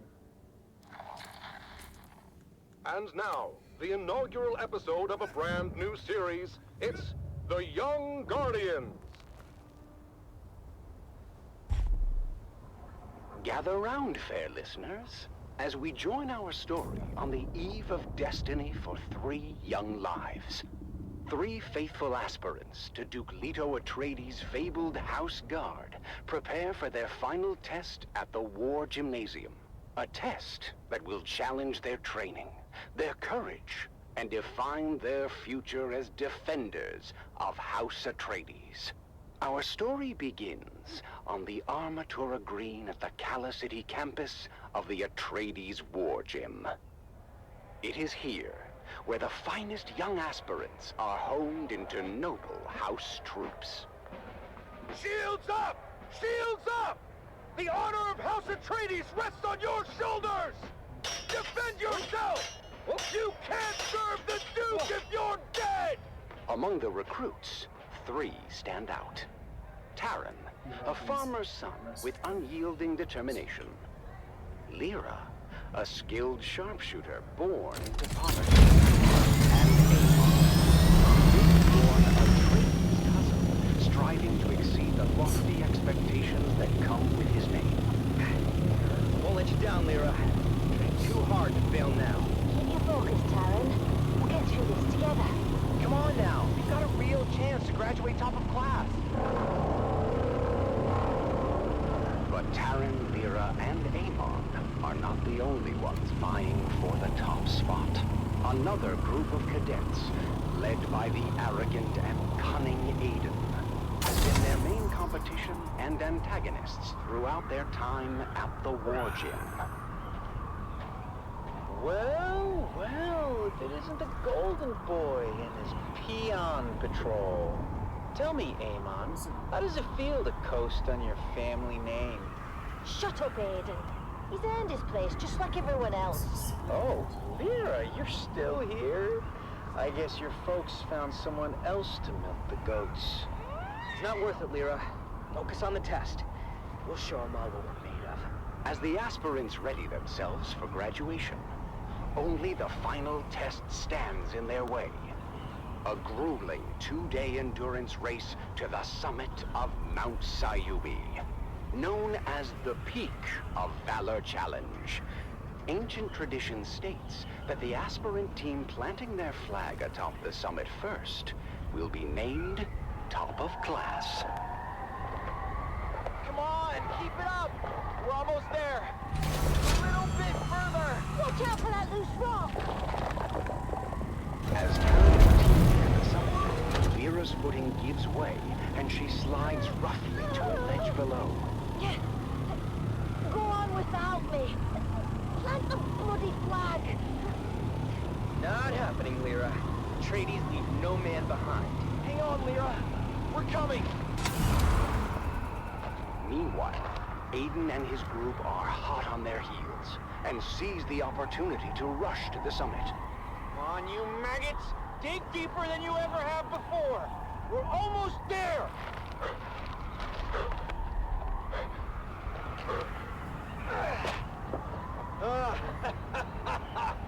Yes! We did it! I told you those losers didn't stand a chance. Thank you, guys. I'm sorry I slowed us down. Don't worry about it. We're a team, remember? Despite their best efforts, Taran, Aemon, and Lyra finished second in the challenge. We may not be top of class, but we did right by our friend, and nothing will diminish that. The day before graduation, Taran and Lyra ventured into the lecture hall to return a borrowed tome, when something strange caught their eye. Huh. That's strange. The light's on in the Commandant's office. But we just saw the Commandant on the green. Then, who's in there? Aiden, what are you doing here? None of your business, peons. I was just leaving anyway. But Taran had noticed that Aiden slid something under his shirt. The Commandant's code book. What about it? Aiden just put it under his shirt. We have to tell Aemon. Aemon, you won't believe what Lyra and I just saw. Aiden is a thief. He stole the Commandant's code book from his office. My older brother quizzed me before. I thought it was nonsense at the time. He was asking about a possible Harkonnen infiltrator in our aspirant class. I thought he was just giving me a hard time, but... Yes, Aiden is the infiltrator. He must be. But what are we going to do about it? Leave that to me.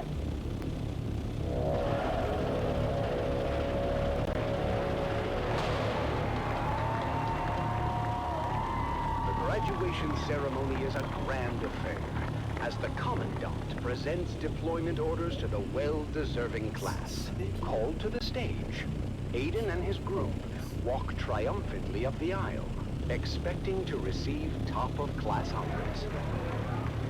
I told you, fools who'd end up on top. Aspirant Aiden, you and your group are hereby charged with espionage and treason against House Atreides. No, this is a misunderstanding. Unhand me! And since this is wartime, the Articles of Canley are clear on the sentence. Damn! As for the rest of you, you have all proven yourselves true warriors of House Atreides. You have earned the right to wear the Duke's coat of arms and uphold the responsibilities and traditions that come with it. Stand tall, for you are the future of our house. As Aiden and his group are led away by military police, Taryn, Amon, and Lyra rise together with the rest of the class, proud and vindicated. We did it! We actually did it! It's not about the accolades. It's about doing what's right.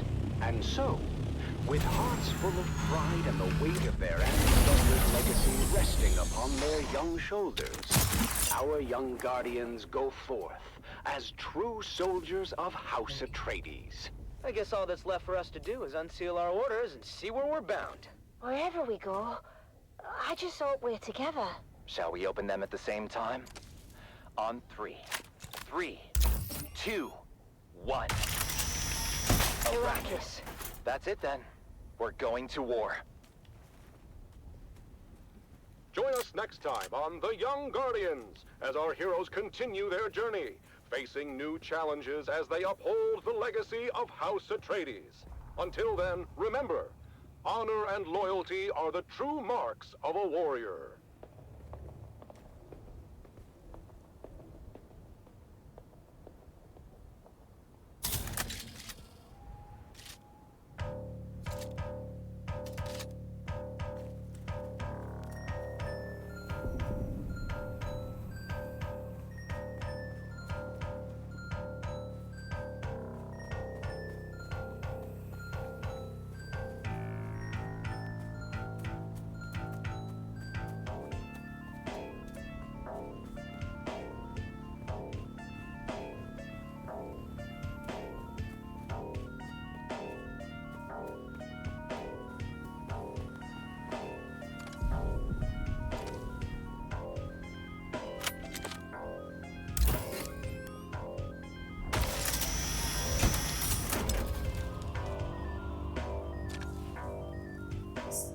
Making him skilled by just grabbing batteries, but okay.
Special armor.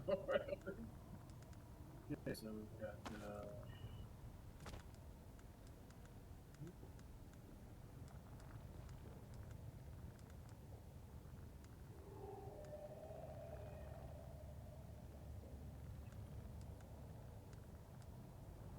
fans are the one to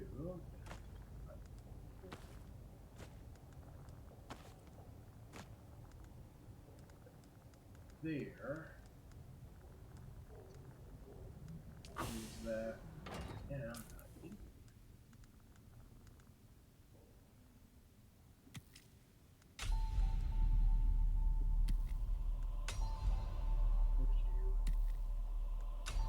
Okay, there we go. Fantastic. Now, let's see if we can stuff all these things in places where they belong. Okay. Random things. Alright, random things. Those things. Oh, actually, the rock stuff probably go someplace else. I know exactly where else. But those things, these special things, whatever that is, I have no idea. Maybe they're very valuable. I don't know. Lithium darts. Oh yeah, those things. Stuff those there. Near him. I don't think I have a couple of things. 255. 255. 255. 255. 255. 255. 255. 255. 255. Oh, look at that. Big deposit. Get you. Oh my god. Big deposit. Look at you. Ever wonder what it's like out there beyond the safety of the city, where the sand shifts and ancient secrets hide beneath the dunes? Well, let me tell you, there's more out there than spice and sand. The Wastelander Chronicles takes us into the life of a scrappy young scavenger girl and her family as they brave war-torn battlefields, hunting salvage and other buried secrets. Stay tuned, because this is one tale you don't want to miss. It's the Wastelander Chronicles, brought to you by O'Gary's Imports. O'Gary's Imports. If you want it, we have it. And if we don't have it, we'll get it. Join us now as we journey to the blistering sands of Arrakis, where we follow the adventures of the O'Gary clan, a pioneering family of salvage experts, as they scour war-torn battlefields and crash sites to discover their next great haul.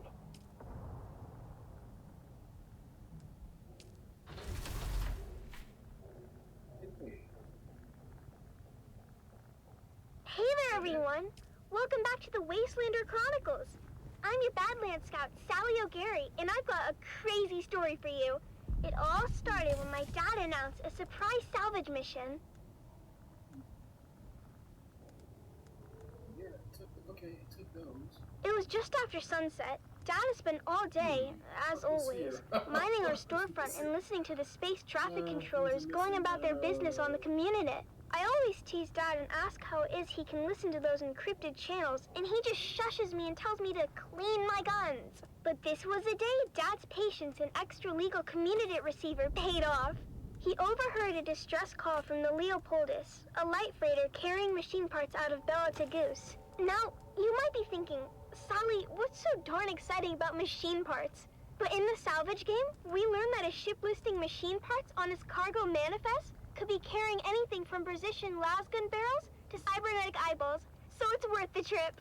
Of course, Dad's not the best with his numbers, so it was up to Mom to triangulate the coordinates and plot our course to the crash site in the Minor Erg. As always, when we piled into Clovis, our vintage 68 Chome Landmaster, Mom reminded us of the grim dangers waiting for us in the desert. Bandits, slavers, cultists, and of course, the old man of the desert himself, the Great Sandworm. When we finally arrived at the sector our coordinates were within, we hid Clovis under a tarp and moved in on foot. As always, it was up to me and my little brother Coda to scout ahead and look for danger. Now, you might be thinking, Sally, that seems like a grown-up job. Why would you and your cute little brother be sent ahead to scout? The truth is, we rely on that cuteness to lull our enemies into a false sense of security, then we kill him real good. Coda can separate a man from his jewels in less than 2 seconds. I've seen him do it. But after a whole lot of dust and nothing, we finally came up upon the coordinates marked on our map. And what do you know? The crash ship was nowhere to be seen. Of course, Mom and Dad immediately set to arguing about it while the rest of us fanned out. You're an idiot, Finn O'Gary. Don't you dare blame my calculations on this fiasco. I should have listened to my mother and entered the sisterhood. At least then, I'd be married off to a man of consequence. You wouldn't be married to anything but a mop and bucket. Instead of kids, you'd have hallways to clean. And you know those witches got a lot of hallways. What do you know about the Bene Gesserit? You don't even know how to add. I know one thing I'd like to subtract. Hey, Mom and Dad? Look what Phaedra and Bree just found. While my parents were bickering, my big sisters, Phaedra and Bree, had uncovered a hatch in the ground beneath layers of sand and scree. It took some cutting, some prying, and a whole lot of cussing, but my dad finally got the hatch to open to reveal a ladder going down. Dad led the way, his glow cutting through the darkness as we descended for what seemed like an eternity. The smooth ladder shaft was marked with ancient warning signs in a language that Phaedra said was Proto-Galactic, whatever that means. Dad said it meant that the place at the bottom of the ladder was a part of the old empire. Finn Jr. said they were around a really, really long time ago and sent their scientists all over the universe to very cool stuff. Dad said finding their old stuff is our family pastime.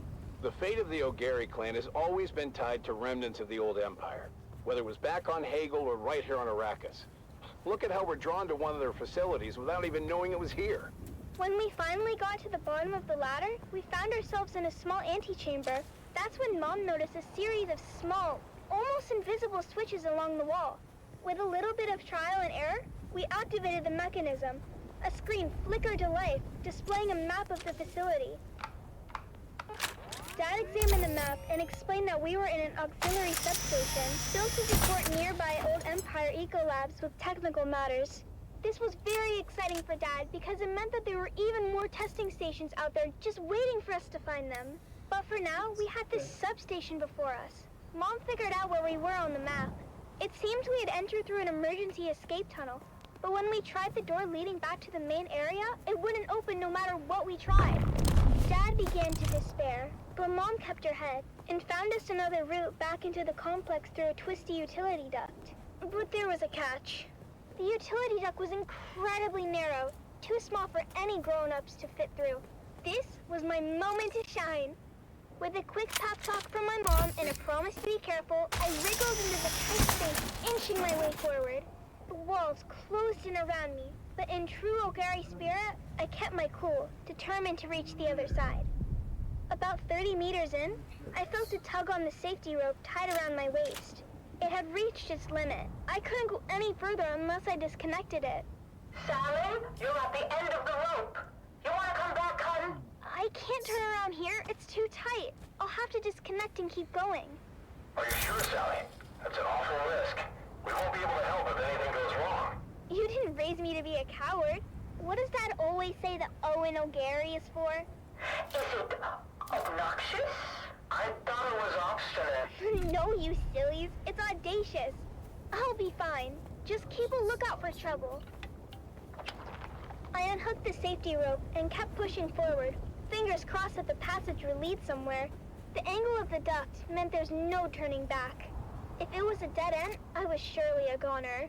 But hey, what's an adventure without a little risk? I think I can see something up ahead. It's an access hatch. Here's hoping I can open it from inside. I need it! The access hatch opened onto a huge chamber, lit by a soft, eerie glow. It was a real treasure trove of ancient technology, preserved perfectly through the ages. I had found the mother lode. After marveling at my discovery for a spell, I managed to backtrack to the escape tunnel where my family was waiting. Now I understood why we were never able to open that door. It was blocked by an ancient power loader. Fortunately, the control fob was still in place, so I was able to move that great beast away from the door. Honey, are you okay? I'm fine, Mom. Where are you going, Finn? Our daughter almost died, and you're more interested in salvage. She seems fine to me. More than fine, in fact. She's spectacular. Our daughter or the power loader? Can't we be excited for both? This is a VK5000 powered work loader. The last exosuit to come off the Venhold assembly line before the company was split up into Combined Mercantile and the Fold Space Shipping Company. Do you mean... Yep. The predecessors to CHOAM and the Spacing Guild. Wow. After the excitement died down, we carefully extracted as much as we could carry, making sure to document everything for later study. It was our most successful expedition yet. Back at our shop, we spent days cataloging and cleaning our finds, preparing them for sale. And that's where you come in, dear listeners. That's right, Sally. At O'Gary's Imports, it's our Old Empire extravaganza. And you won't believe our prices. We have SD converters, we have anti-induction modules, we have cobalt-tipped frams, we have articulated John doors for men and women. Come find us on the Agora Concourse of the Grand Souk in Arakeen. Because at O'Gary's Imports, if you want it, we have it. And if we don't have it, we'll get it. Thanks, Dad. Until next time, this is your faithful Badland Scout, Sally O'Gary, signing off and reminding you to always check your six. And come back next time for another episode of the Wastelander Chronicles.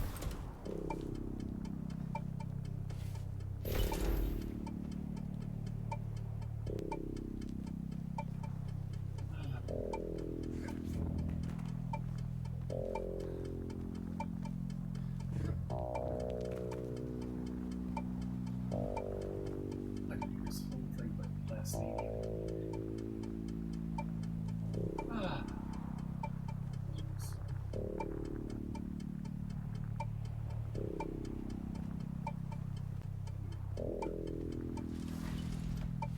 What to do now? Maybe I'll go fast. Oh, wait. What am I talking about? I gotta go fix this thing. Hold on, I only have to go off these two, right?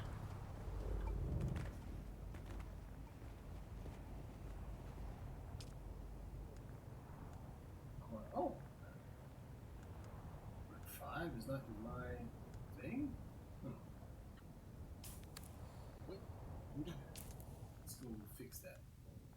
Research. Nested. What? What?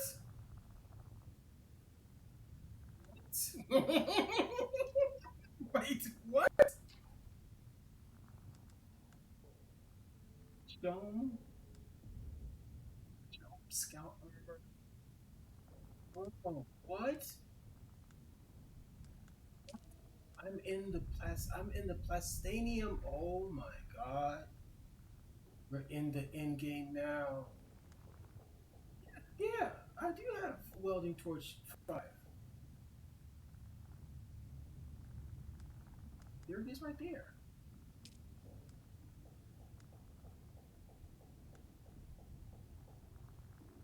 Fix.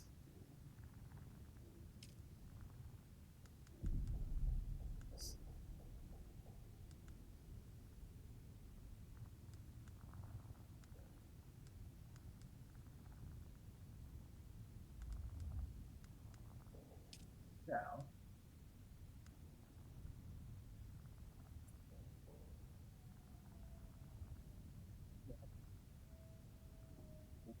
It's pain extreme. Okay.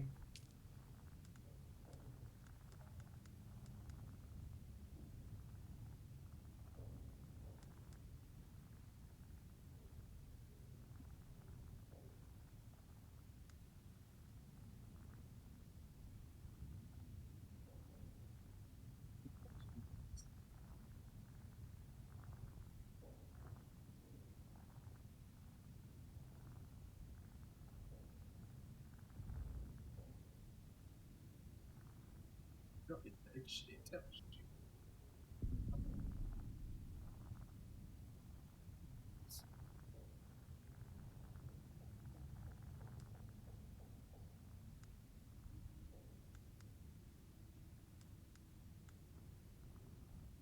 Just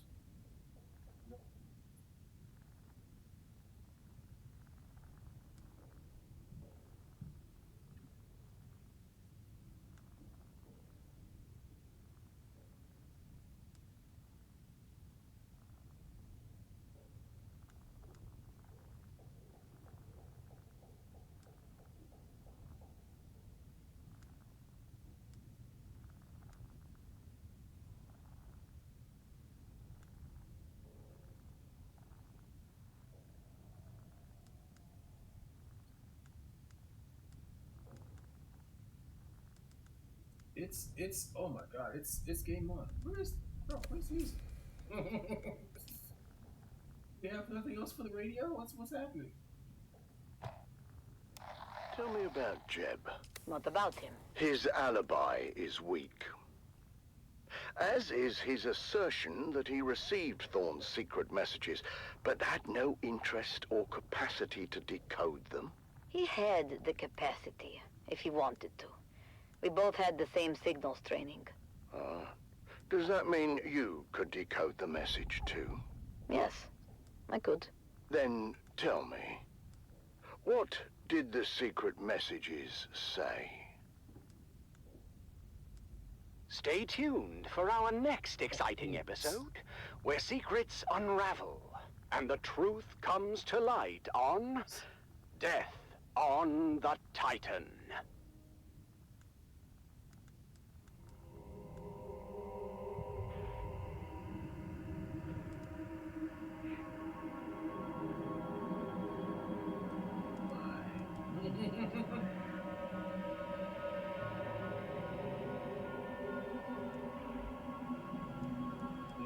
Stop freaking out.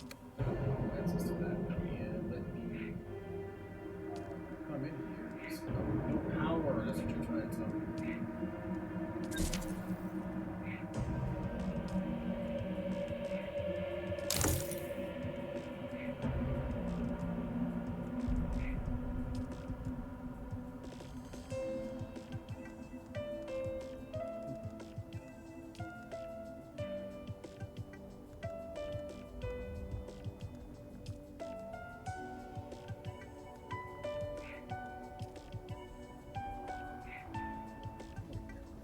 I don't want to use all of that stuff.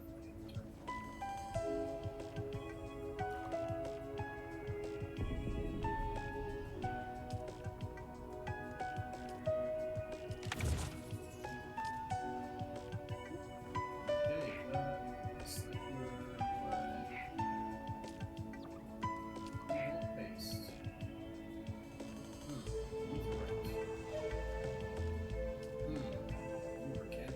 This is your master inspirator with the daily motivational. Today, we must remember, difficult doesn't mean impossible. It simply means we must work harder. I don't see myself as that one here.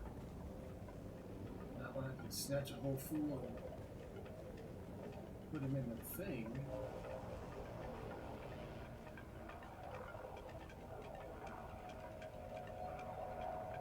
Let's see if I open it up.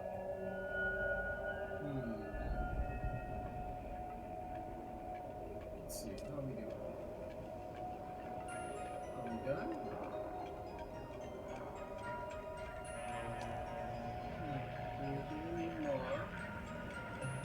Stand more.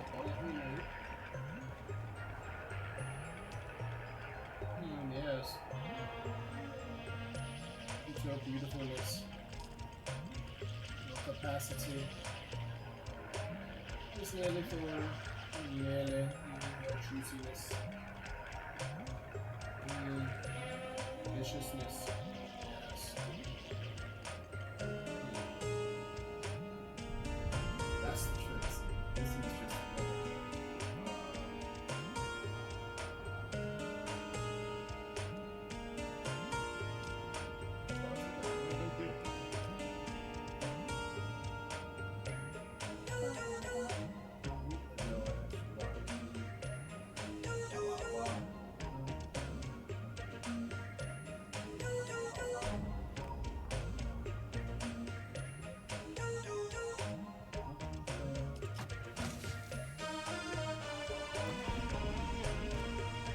I want to go find some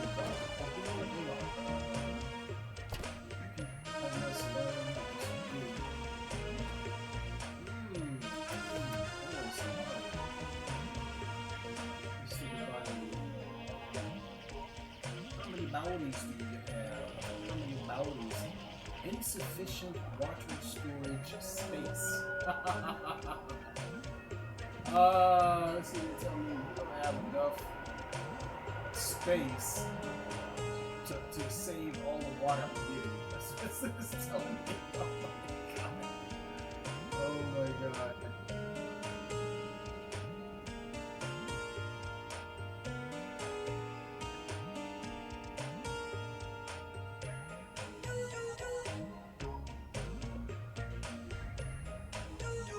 No way. Great.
This is your master inspirator with the daily motivational. Today we must remember, no matter how hard we work, someone else is working harder.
The Combined Hornet Communinet Theater presents an Arakin Playhouse production of 5 Days at Carthage. Brought to you by the generous patronage of the Padishah Emperor and the tireless support of the Spice Miners Fellowship and Leisure Committee. And now, it's time to dim the lights and return with us to those fateful days before catastrophe came calling. It's Part 3 of 5 Days at Carthage.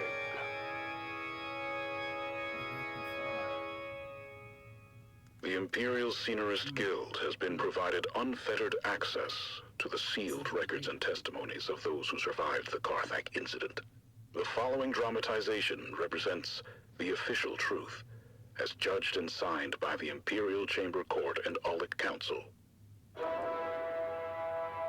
So let us journey then to the burning sands of Arrakis, a desert planet in a far-flung corner of the known universe.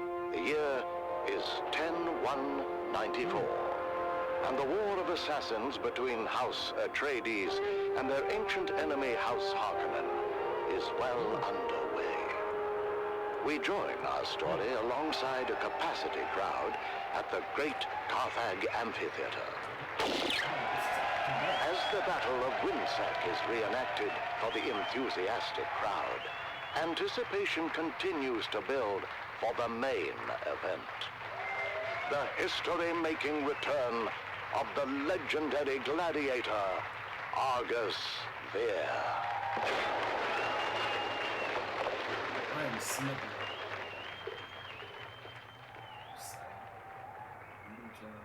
Do you hear them, Argus? All of that for you. Oh, do not overfill my ears with honey, old dog. I hear the crowd well enough. I also hear the sound and fury of Laskan fire.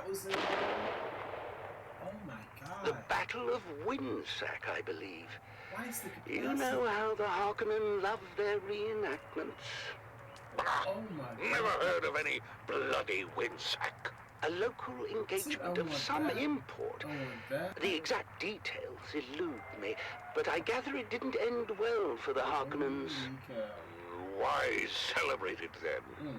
I'm told there is some disagreement on the specifics of how the battle concluded, and who, in fact, was responsible for the rather costly destruction of a Spice Guild facility situated there.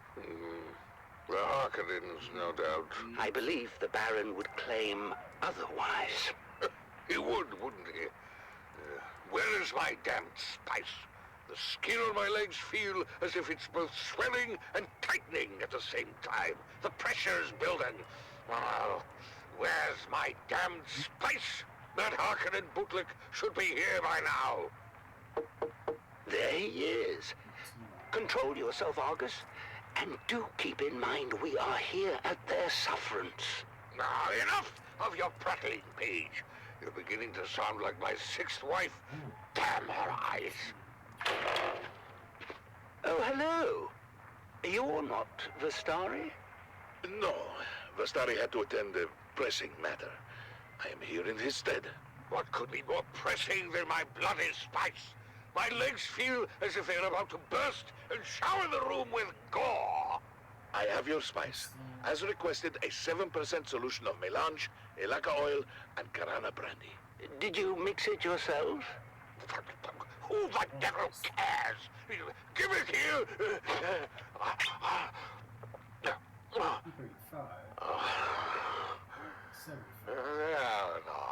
Pollux. Go easy on the lad. I'm in no rush to be anywhere, and I wish to enjoy a nice day in the country. He'll sleep for a while now. The battle is still hours away. I know it looks bad. We're mostly retired these days, but when the Baron calls, Argus can never refuse. I'm afraid his vanity wouldn't allow it. I grew up listening to Argus Veer on the Communinet. My father said he was the greatest gladiator in the known universe. Unfortunately, maintaining a reputation as the greatest gladiator in the known universe comes at heavy cost. By now, Argus has had every major organ slashed, crushed, or punctured. Every bone broken multiple times. He's had so many parts rebuilt, replaced, or regrown completely over the years, the Beni Tlilax will no longer guarantee their work. They say he shouldn't even be alive. I had no idea. No one does. As I said before, His vanity would never allow it. Still, the chronic pain he endures on a daily basis would drive most men to self-annihilation. But Argus Veer will never willingly die. His vanity would never allow it. And with that, the Battle of Winsack is litigated once again. The crowd making plain their love for the Baron's men, in spite of the long shadow cast by the outcome of that very battle. Everyone knows the Atreides were responsible for Winsack. That much has never been in doubt. House Harkonnen was punished because your thick-headed cousin Glossu destroyed the moonfish industry on Caladan. I've heard that before, and it's ridiculous. What could fish halfway across the universe possibly have to do with Winsack? Let me ask you this, dear. Who spearheaded the Imperial investigation into the destruction at Winsack? Your boss, Hasamir Fenring. Everyone knows this. Oh, I wonder if that's the same Hasamir Fenring that was heavily invested in the moonfish industry. I hear that Fenring lost over a third of his fortune when the industry collapsed. Can you imagine? The bastard. Who? Fenring or your lunk-headed cousin? The Count bleeds our house dry with massive debt for a facility we didn't even destroy. You know I love you and your whole eccentric family, dearest. But if someone deliberately reduced our holdings by a third... I would skin them alive, of course. Spoken like a true Harkonnen. Would you deny Count Fenring the same accommodation? As much as the Baron bemoans it, I doubt House Harkonnen is substantively injured in anything other than pride. But enough of this. Are the girls ready? The streets are filled with revelers, and I'm not going to be late again. It erodes my authority, and I resent it. Girls! What? How dare you address your mother that way, as if you were speaking to common Mala? Sector weather alert. Try again. Yes, Mother? You all look so lovely. It's a shame Feyd-Rautha won't be there to see you. What? What do you mean he won't be there? I heard over the steward comms. It seems Feyd and some of the cousins were readying to attend the arena when a contest of boasting broke out. Of course, it wasn't long before an impromptu hunting party formed, and the group found themselves on a highliner bound for Rosek. Rosek? I'm not going. Me neither. You're dressed, you're going. Consider it your sole familial obligation. I had those dresses brought in from Chusek at great expense. You will be seen in them. Not by Feyd-Rautha. And he's the only one we care about. Feyd is the premier get as far as eligible bachelors are concerned, darling. Who puts that nonsense in their heads, hmm? It's true. Ever since the Atreides girl humiliated him at Arsent, Feyd has been actively receiving suitors. Whores, you mean? Oh, you're fooling yourselves, girls. All of you. You haven't the slightest chance with Feyd-Rautha. No. His mate will be selected for political advantage above all, and we offer none. Sector weather alert. I A large know you think me sandstorm is cruel, approaching. but it's the truth. Saved by a knock at the door. Grim tidings, High Prefect. Girls, out. You stay, darling. Davros, report. We're getting calls from all wards, sir. Somehow, a sizable supply of alcohol has made it through the security zone and is being distributed throughout the city. Throughout the city? Drunken debauchery reported in all wards, sir. We're shutting down pores as fast as we can, but we can't keep up. I told them this would happen. You can't drive the workers harder and harder and take away their outlets at the same time. The pressure can only build so much before it explodes. So what do we do, sir? What do? We do nothing.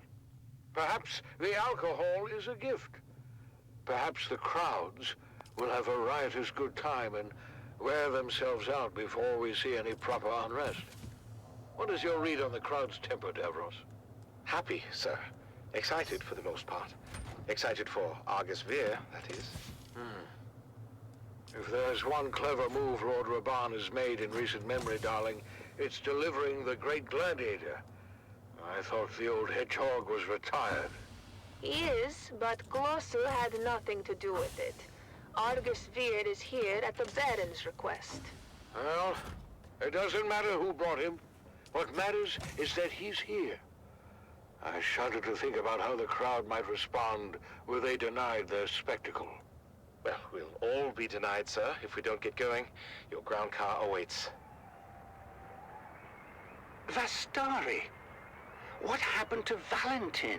Oh, I know I'm late with your spice, but it's been insane up top. The crowd's worked up as I have never seen. Oh my. Argus. Yeah, well, better wake him already. He's up next. I think that might be a problem. I can get a bucket of water or something. We're going to need more than a bucket of water, I'm afraid. Argus Veer is dead.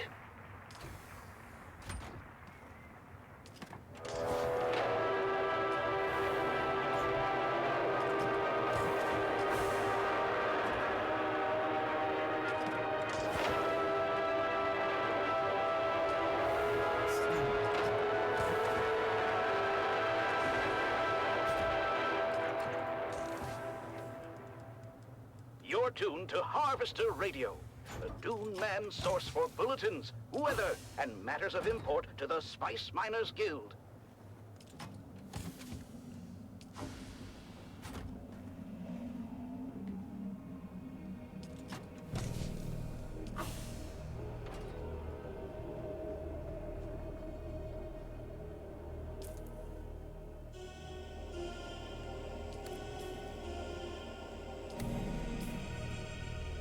That's aggravating. I don't know why it does that.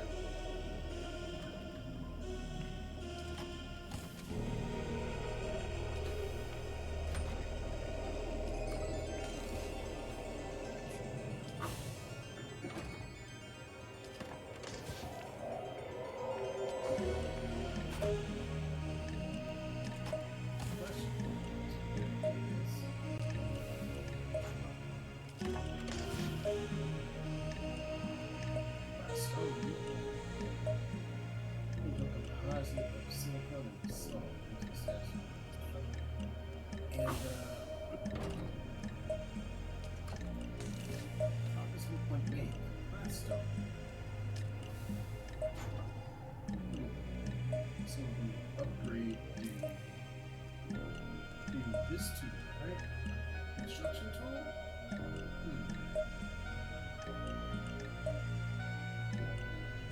Huh. Last tool.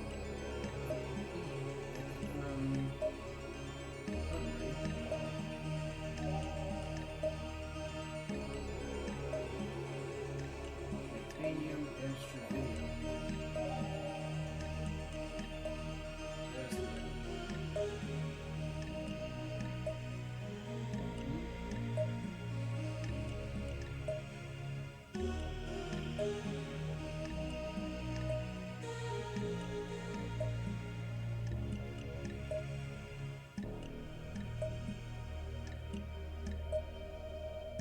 Oh, there is still, look at that spice fuel power generator.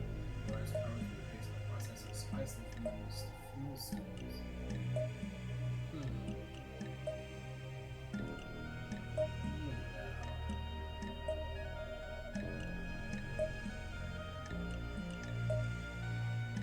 What can you make plastic?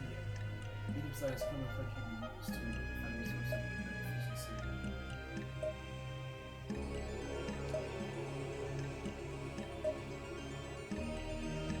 Makes plastic.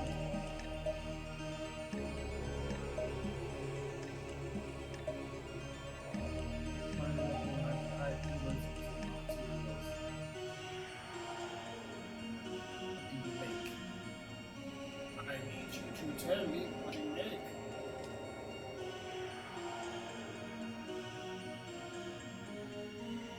Survival fab, climate fab.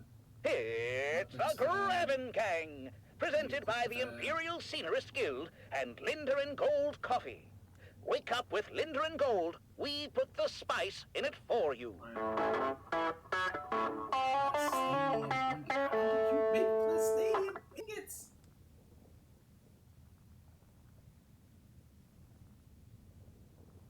Big duraluminum makes plastinium. The Grabbin' Gang was recorded before a live studio audience. Another day, another Solari.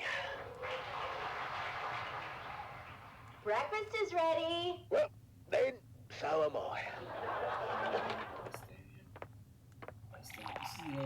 Good morning, love. It's a great morning, sunshine, especially since we're starting the day with Lindarin Gold Coffee. You know, they put the spice in it for us. Thank you, Lindarin Gold. Morning, Mom and Dad. Canute asked me to go to the festival with him. Wait, which one is Canute? The one who dresses like a Kirab? No, that's Faisal. Canute is the one with the, you know... You know, the father is of the Siege persuasion. Oh, the Fremen half-breed. Dad, stop being horrible. They're called Town Fremen, and they separated from their Siege brethren generations ago. Oh, that's great. And now you're going to the festival together. Enchanted. I'm forcing Canute to go and have a good time. Forcing him? Why? He's been mopey ever since the Fremen disappeared. I want to lift his spirits. Oh, that's so sweet, honey. Well, you better get used to the idea. I don't think the Fremen are ever coming back. The Emperor made sure of that. Ugh, I've got to go. Bye, Mom. Bye, Nana. What am I, Chop Slick? What about you, Dove? What about me? Don't be coy. I know you're mad for the festival, especially the spice cake competition. Oh, this is my year, Marika. The golden hat will be mine. Ooh, working on a secret recipe? See, that would be incorrect, my dear, because I am not working on a secret recipe. I am working on the secret recipe. Oh, come on, Dove. You say that every year, and every year Old Man Rashad's spice cake takes the hat.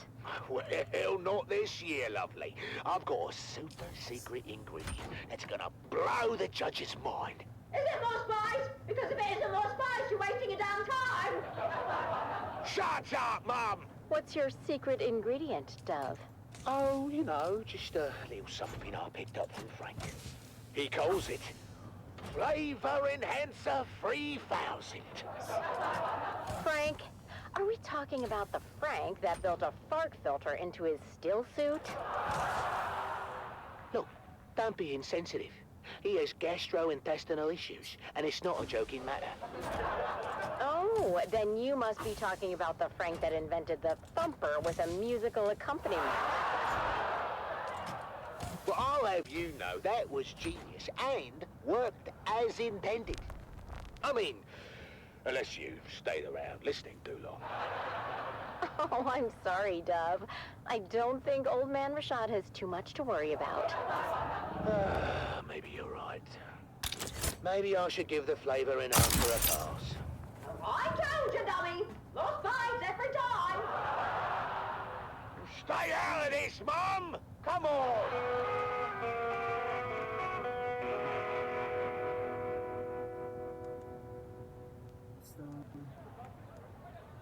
The Pharaoh sees all, but what does it see for you? Have your fortune told and learn what fate has in store.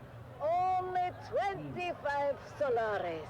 Did the judge come around yet, Dove? Yep. Not yet. Where's Judy? Looks like they're aligned for the fortune teller. Oh, no! That's old man Richard's booth. Look at that line. He must be giving out free samples again. Well, that's not fair. Oh, want me to go over there as a spy and size up the competition? You just want to try his cake, don't you? Is that so wrong? What about me? Oh, I'll get you a piece too. Well, that is not what I meant. I know, but I will get you a piece. Yeah, all right, fine. Hey there, neighbor. Frank, I didn't think you'd show. I mean, well, you know, because I wouldn't use your invention. Come on, Dove. Have you ever known old Frankie boy to be a quitter? No, but I'm still hopeful, you know. Come on, buddy. Have you scoped out the competition? No, but my old family deserted me for old man Richard's sample line, so I can take that to bed with me. Oh, I've been through his line twice. That cake is better than ever. Oh, thanks for the morale boost, mate. Yeah. I'm not too dry, not too moist, just right, is it? So, what do you say we make this a little more interesting? Wait, is that what I think it is? Well, that depends. Do you think it's the Flavor Enhancer 3000? Isn't it? Ooh, right on the money. Let's sprinkle some on. I'm not sure about this, Frank. That's why you got me around, Dove. I'm sure for the both of us.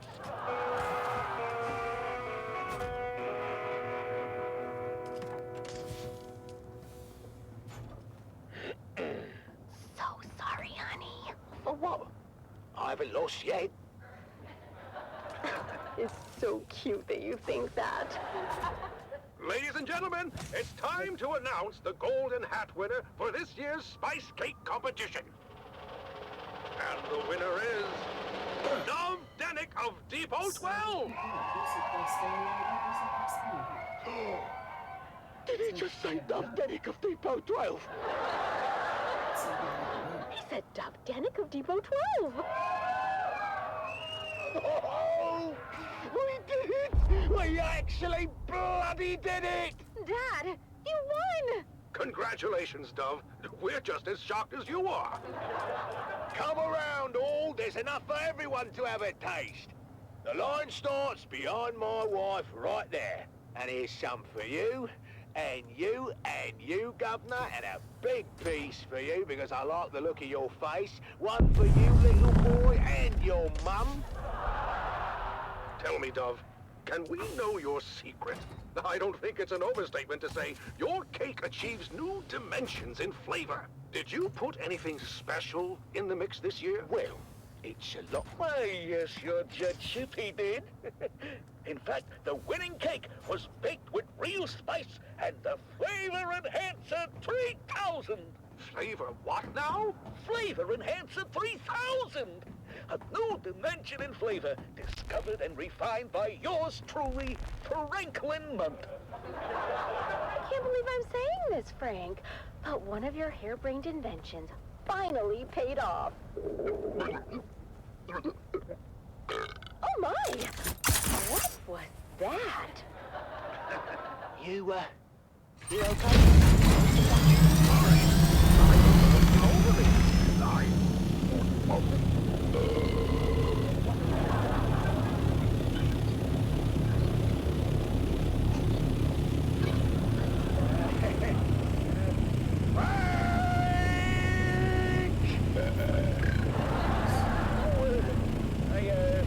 About that one. What part, Frank? In certain rare cases, it seems that the Flavor Enhancer 3000 may cause some gastrointestinal distress. Certain rare cases, eh? Almost all the time. In light of this new information, Dove, I'm afraid we cannot award you the Golden Hat.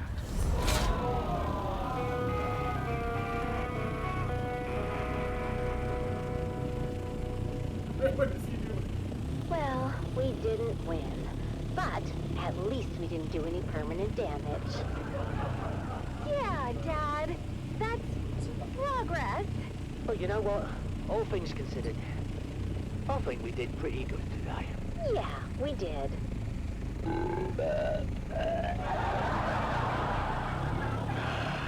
Another day, another Solari.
What is all of this?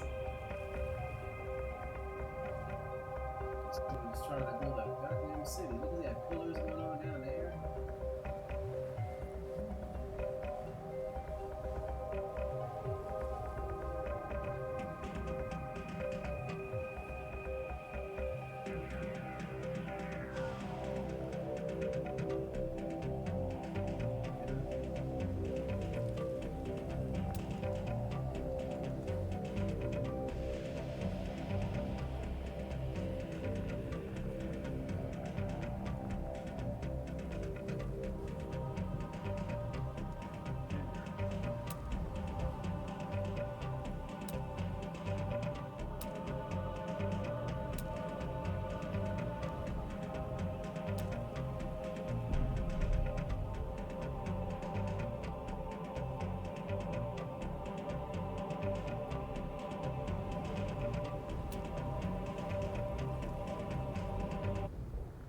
This is Dune Man Keith Villari, reminding you to secure all guild equipment at first worm sign.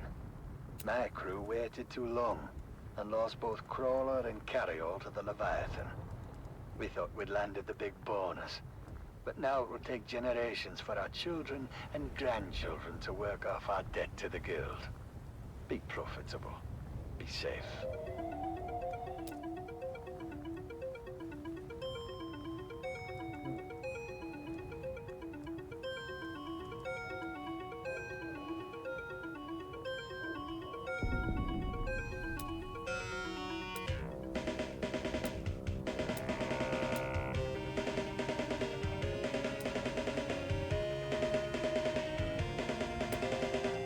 Dune, the battle for Arrakis.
The Combine Hunted Communinet Theater presents an Arakin Playhouse production of 5 Days at Carthage.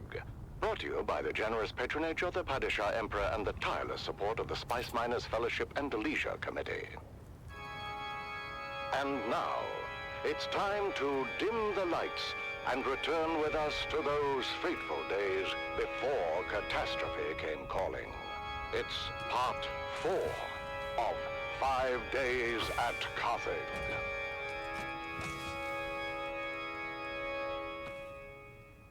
The Imperial Scenarist Guild has been provided unfettered access to the sealed records and testimonies of those who survived the Carthage incident. The following dramatization represents the official truth, as judged and signed by the Imperial Chamber Court and Aulic Council. So let us journey then to the burning sands of Arrakis, a desert planet in a far-flung corner of the known universe. The year is 10-1-94, and the war of assassins between House Atreides and their ancient enemy House Harkonnen is well underway. Once again, we join our story in the tunnels below the great Carthage amphitheater.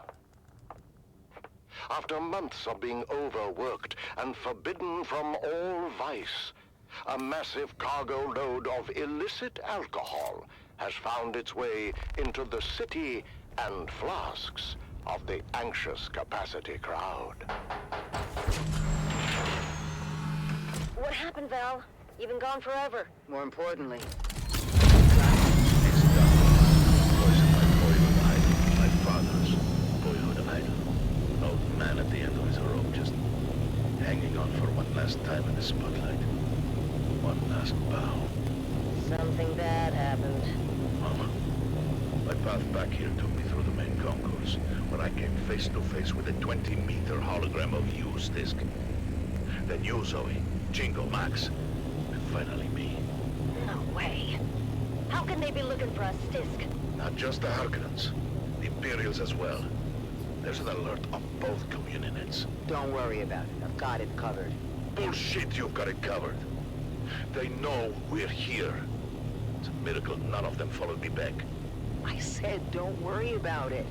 In about 10 minutes, we're all gonna walk out of here together right through the main concourse. You're drinking your own supplies, Stisk?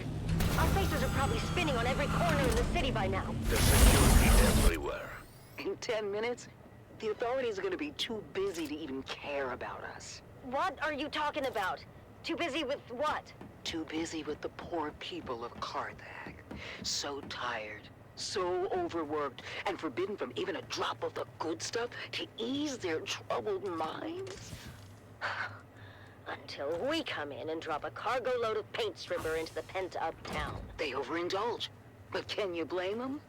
All that angst has to erupt somewhere. But what do you think's gonna happen when they learn their beloved hero is dead? There's no way they could know. It just happened, and it takes a while for word to get out. Not if someone's already putting that word out.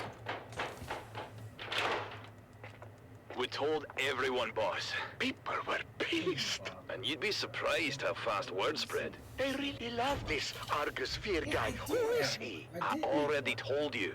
He's the greatest bloody gladiator in the last 300 years. I don't watch blood sports. I'm more of a Cheops guy.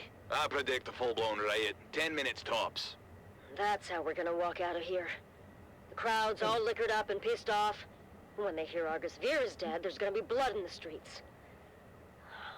Will be impossible to track in the chaos. Oh, not just the crowd is liquored up. How about the whole damn city? But how do they know it's us, Stisk? The vault we hit with the containers of booze? I reported it all destroyed with the rest of Simpo. But it wasn't destroyed. You lied to your own people. Then we stole from them. What the hell, Stisk? And how did they find us so fast? Our cover was blown the minute we hit Carthage airspace. Impossible. Smuggler Ornis have standard issue transponder masking. They do. But our cover wasn't blown by the Harks or the Imperials. It was blown by our own side. Of course they would recognize their own transponder mask. What did you do to us, Stisk? We can never go home now. Sorry, Val. If there was any other way... Any other way to do what? Betray and steal from our own? She doesn't care about the smugglers, Val. This is all about the Harkonnens. That's right. The Baron and all his spawn can go to hell and take their city with them. Carthag can burn to the ground for all I care. Just like Simpo. Millions could die. Or they could live. If they get out in time. It's more chance than my sister got. What the blazes is the holdup, Davros? This ground car hasn't moved in 10 minutes. It's the crowd, sir. As you correctly surmised, they seem particularly agitated. Blast it, man. I told you to take the back way and damn the main thoroughfares. This is the back way, sir. I'm getting reports from all precincts. The people are well lubricated and taking to the streets. Father? What, Ludmilla? Can't you bloody well see I'm working? Oh, relax, dearest. The poor girl only said she has to... Damn it. I told you all to go before we left. Davros, what do you suggest? I have a cup, sir? I'm asking about the mob, Davros. The angry, inebriated mob encircling us at this very moment. Wait a second, sir. There's a bulletin being flashed on all Communinet frequencies. Put it through. This is Chome Communinet 1 with an emergency bulletin. At 21 local time, Carthage officials announced the death of famed gladiator Argus Ver. Further reports indicate widespread unrest throughout the city, as well as full-scale rioting at Amphitheater Square. Prefecture authorities have ordered the streets cleared, effective immediately, as a curfew is now in effect. Let's go live now to... I am surrounded by fools, darling. I'm not the drunken, slack-jawed apes cavorting just beyond. No, the fools I lament are the dead-eyed imposters within my own organization. The so-called prefecture authorities that have, for some unknowable reason, ordered a curfew and the streets cleared. 2 orders that I, as the High Prefect of Carthage, with the most complete knowledge of our forces' capabilities, would submit, we have no bloody hope in hell of enforcing. 2 orders that will, in the end, only serve to incite the drunken mob more, if not compel them to violence. Darling, the girls are afraid. Listen, girls, this is a Series 7 armored ground car. The same vehicle used in the Emperor's own livery. The Series 7 is renowned throughout the Imperium for its immense... Amphitheater security has been overwhelmed, sir. The surrounding precincts are pulling back as well. Word is, this is escalating into a full-scale revolt. Darling, if we don't survive this, I want you to know, I hate your entire family. Father! Whatever happened to set this off? Oh, you can be sure there's a Harkonnen at the bottom of it. Actually, sir, reports are coming in attributing both the alcohol and death of Argus Fear to a rogue smuggler and her crew. Still, I suggest we withdraw to the residence until the situation is secure. Yes, Davros, get us out of here. Sir, do you mean... Yes, Davros. Engage the battering ram. Very good, sir. Now would be a good time to ensure all your safety harnesses are well fastened. It gets quite bumpy at ramming speed.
This is your master inspirator with the daily motivational.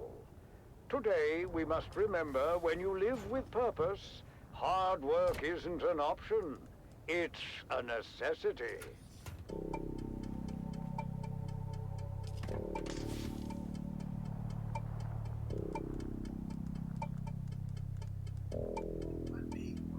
I know I made one for myself.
A seasoned crew chief goes missing from an iconic harvester, and nothing is as it seems.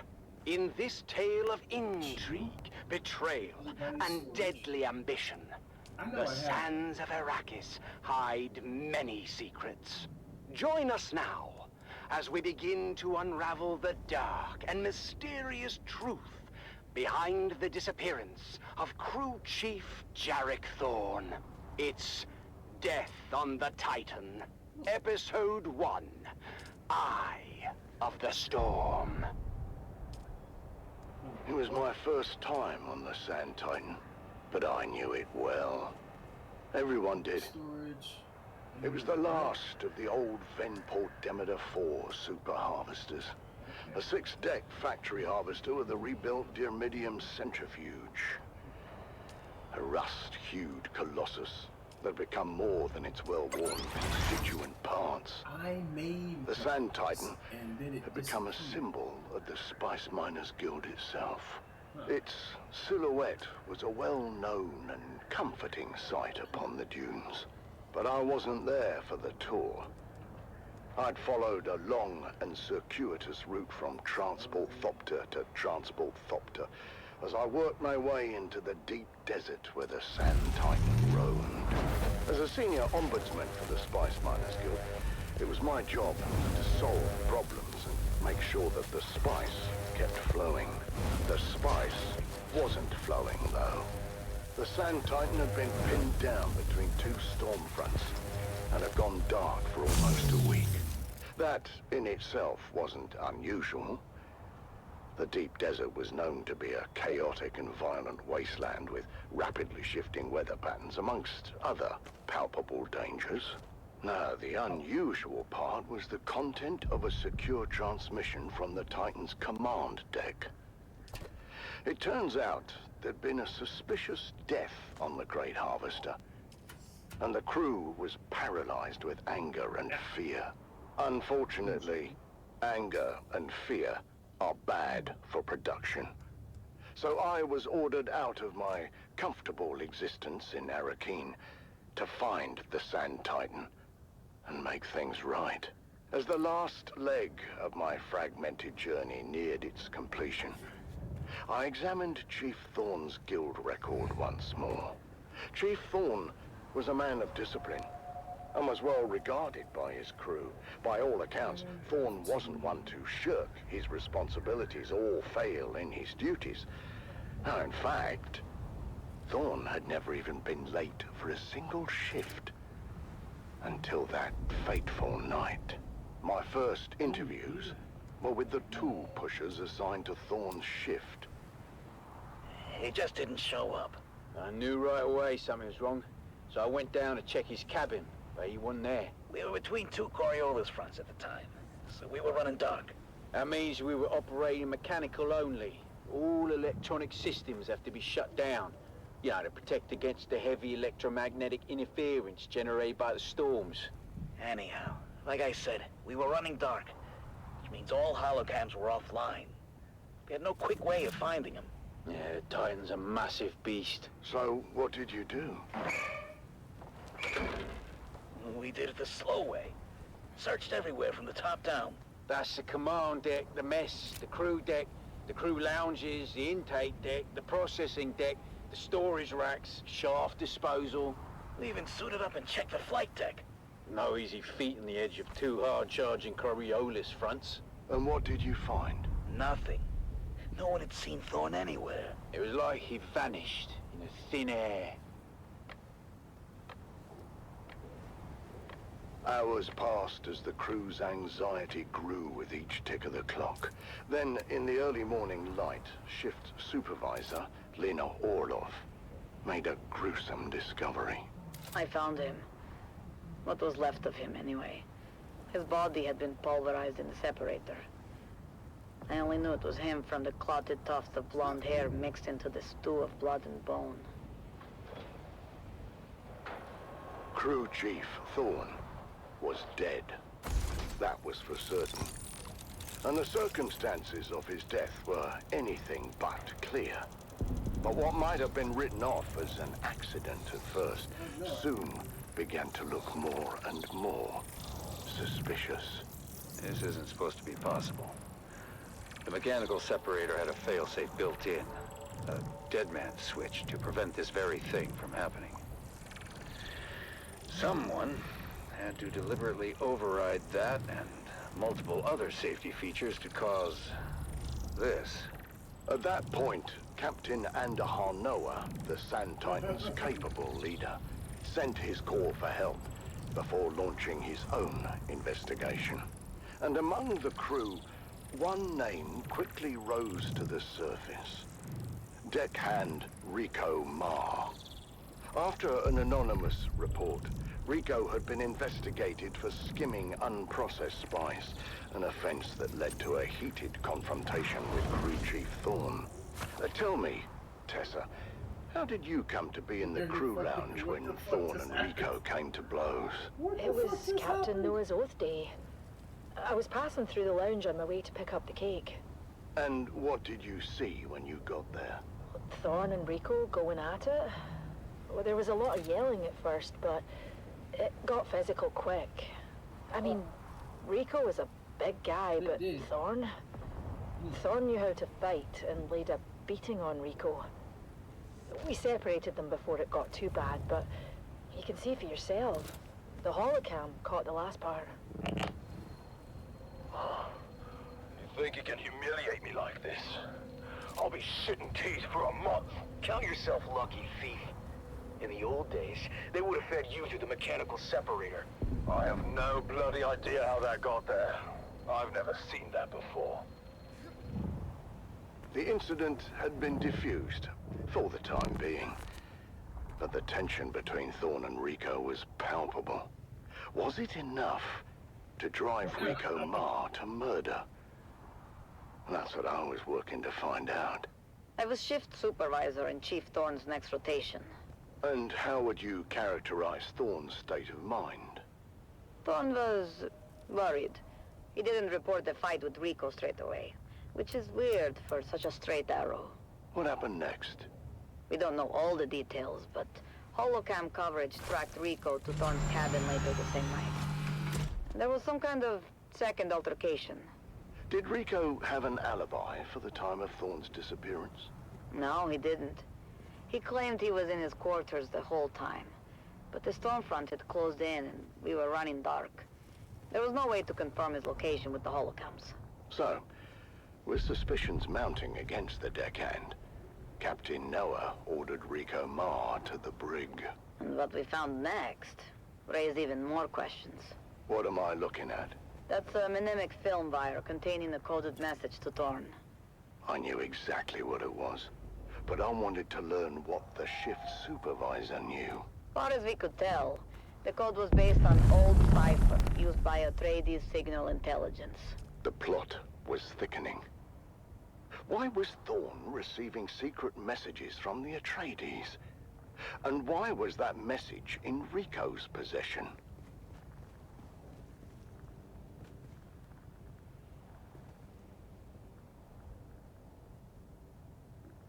I hadn't decided yet whether Rico was lying or not, but it seemed the crew had made up their minds.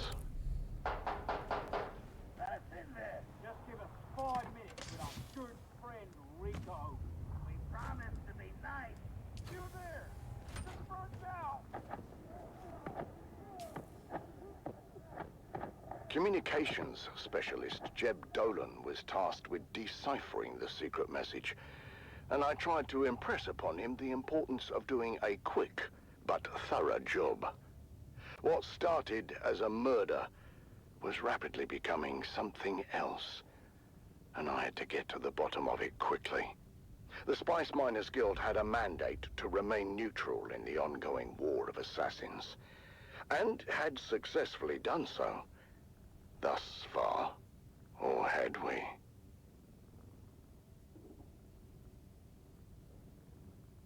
Join us again next time, as new secrets are revealed, and we dive deeper into the enigmatic death of Crew Chief Jarek Thorne. But until then, stay vigilant and watch the sands, until Death on the Titan returns. Old radio shows survive in modern day gaming.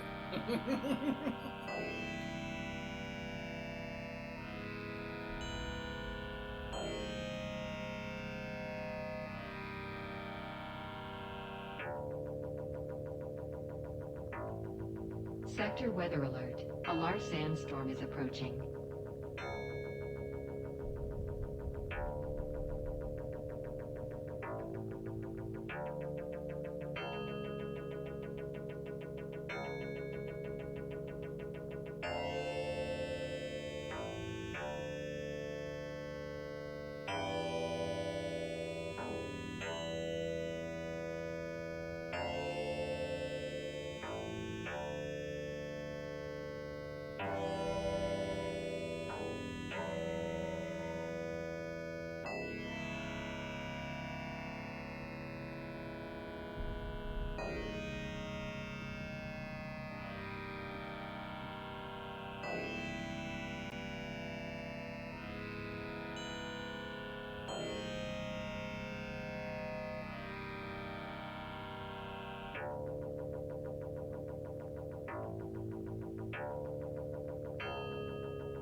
Sector weather alert. A large sandstorm is approaching.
Sector weather alert. A large sandstorm is approaching.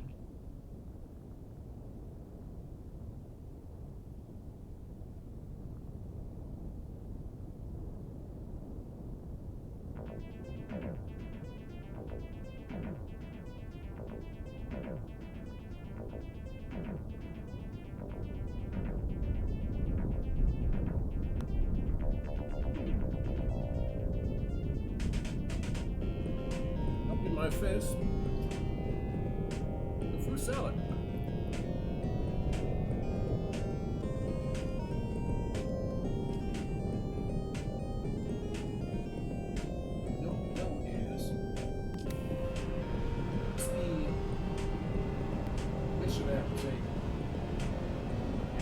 start getting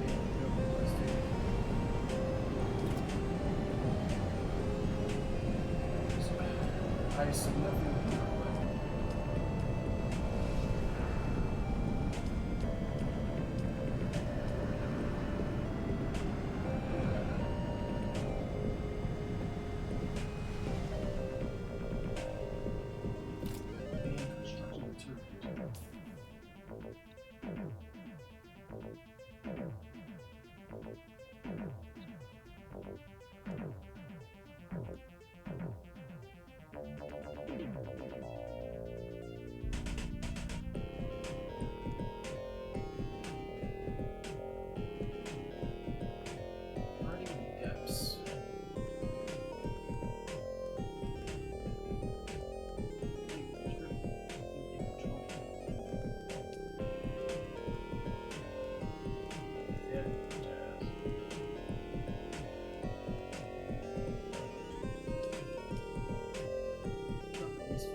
This is your master inspirator with the daily motivational. Today we must remember we don't work for recognition, but do work worthy of recognition.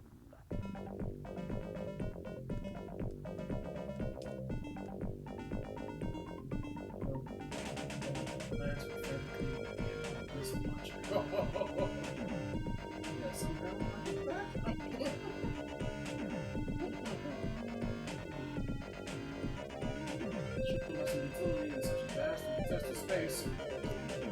Can't help but feel the design looks oddly familiar now.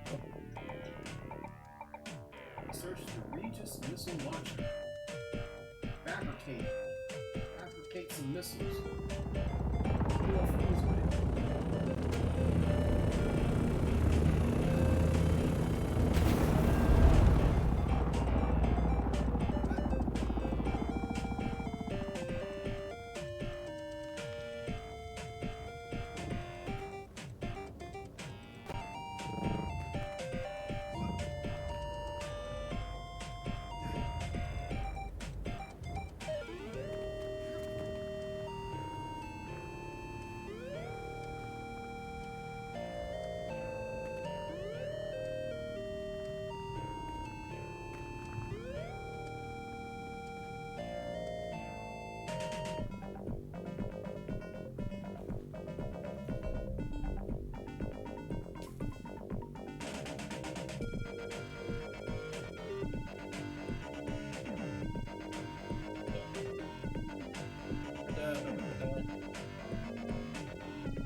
Combined Hornet Communinet Theater presents an Arakin Playhouse production of 5 Days at Carthage. Brought to you by the generous patronage of the Padishah Emperor and the tireless support of the Spice Miners Fellowship and Leisure Committee. And now, it's time to dim the lights and return with us to those fateful days before catastrophe came calling. It's part 2 of 5 Days at Carthage.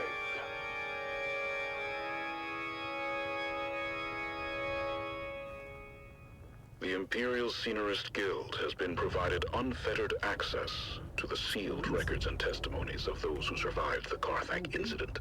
The following dramatization represents the official truth, as judged and signed by the Imperial Chamber Court and Aulic Council. So let us journey then to the burning sands of Arrakis, a desert planet in a far-flung corner of the known universe. The year is 10-1-94, and the war of assassins between House Atreides and their ancient enemy House Harkonnen is well underway. We join our story in the bleak hills of the Simpo Uplands, a barren and windswept place, devoid of any life. Devoid, but for the crew of smugglers carefully negotiating the rad-blasted hellscape. The locals say these hills are haunted. What locals? There are no locals. Not anymore. That half-blind fortune teller in Arson said these hills were wild with evil spirits. She called them Jinn. The bigger question is, how the hell a half-blind fortune teller in Arson knew to talk about these hills at all? Did we not agree to keep quiet about coming here? Simple was a restricted sector. Sardaukar kill on sight if they find you. I didn't say we were coming. I asked if it was haunted. Chingo and Max were saying it was, and I don't want any part of any ghosts or jinns or whatever. So, what did your half-blind fortune teller say? He told us an old grabbing tale about the jinn. Angry spirits, born when someone dies suddenly and violently, without knowing the how or why of it.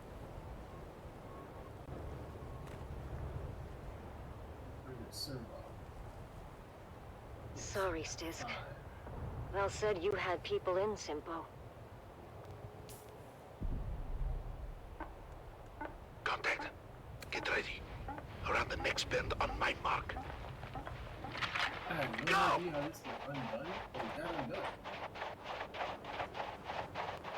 Hold up! Hold up! What? What is it? I didn't know what it was, but I got some on my boots. I got it in my mouth. Looks like it could have been a kit fox. There's a bit of tail. Boss, if anyone else is in this sector, that was very loud. What are we doing here anyway? I'm told this is a restricted sector. The Sardaukar kill on sight. This one's got a sense of humor. Let's kill her. Ha! You can try. Time to move. We're here for an old family heirloom. A necklace I left in the care of my sister. Didn't mark you as the sentimental type. Sentimental got nothing to do with it. What's mine is mine. As long as my toad of a mother didn't find it and trade it for a pinch of spice. What makes you think it isn't a hardened pile of scrap with the rest of the place? Maybe it is. That's what we're here to find out.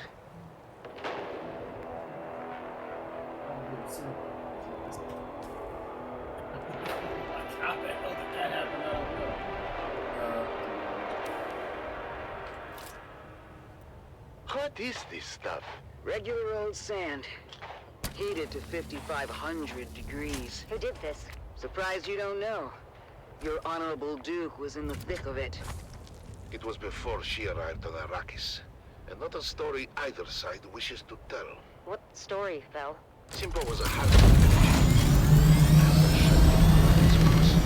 village elders were bought and paid for. Anyway, it seems the town water system had a crack in it, or a deficiency of some kind. But no matter how many times the village petitioned us for help, they were met with typical Harkonnen indifference.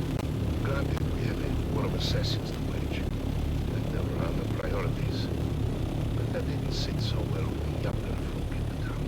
Seems that dying of thirst makes you cranky. Go figure. So let me guess. They went behind your backs for the Atreides. Yeah, you got a smart one here, Val. Don't screw it up. Of course. That clever bastard Dufir Hawat immediately saw both the strategic and propagandic value in turning a Harkonnen stronghold. Duke Leto tasked his best men with the job. You know, I don't think propagandic is a word, you big ox. What did the Harks do? Harkonnen loyalists within the town began a campaign of sabotage to discredit the Atreides and undermine the sister project. Typical Harkonnen treachery. A superficial investigation uncovered the treachery, but the Atreides engineers couldn't prove their innocence and were ultimately arrested. I'm sure that didn't sit well with the Duke. The Atreides acted quickly and decisively, deploying a full garrison to free their engineers and install the younger upstart villagers as the new town leadership. I'm sure that fat slug of a Baron loved to hear that. He did not. But he was spread too thin to do much about it. Even when the new town leadership formalized their fealty to House Atreides. Good for them. Sorry, though, but your old crew were a band of snakes. You must never be sorry for observing the truth. But at the same time, snakes are at their most dangerous when cornered.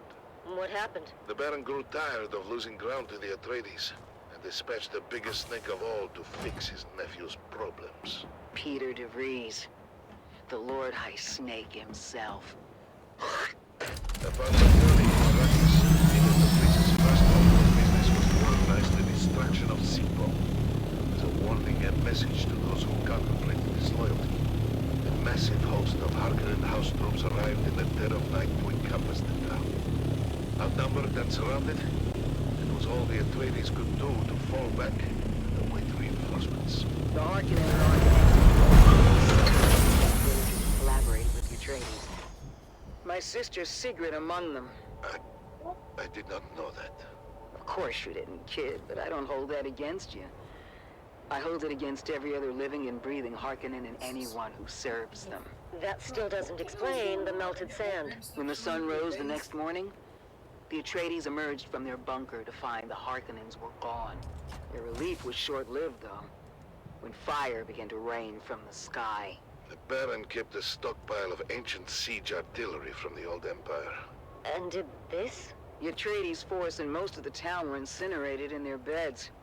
Just in time for a massive Coriolis storm to come along and blow away anything left behind. Sorry to interrupt your Greek tragedy, but I think we're being followed. We are. For the last 2 clicks or so. Keep going, we're almost there. Almost where? The rubble pile that used to be my home. This way.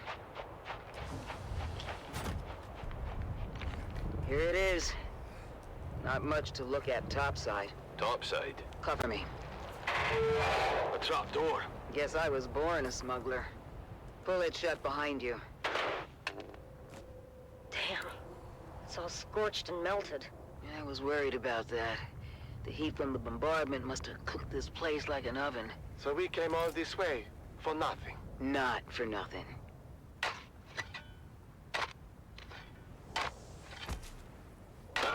We're in business. Huh.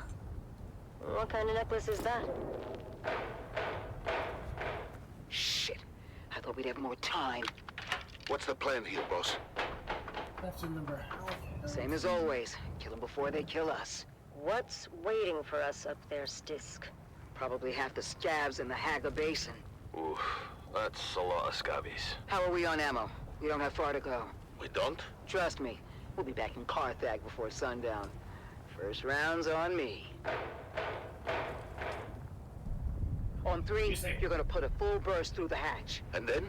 We run like hell. That's not a plan. 3, 2, shoot! Go, go, go! Multiple contacts! All around us! Weapons hot! With me! Reloading! Reloading! Head for that ruined house! By the way, boss, Carthag's been dry for months. Beast Rabban has ordered a total prohibition on alcohol. I know! He's a real bastard! Then what are we drinking when we get there? Oh, ye of little faith! On 3, we grenade and move. 3, 2, grenades out! Yeah!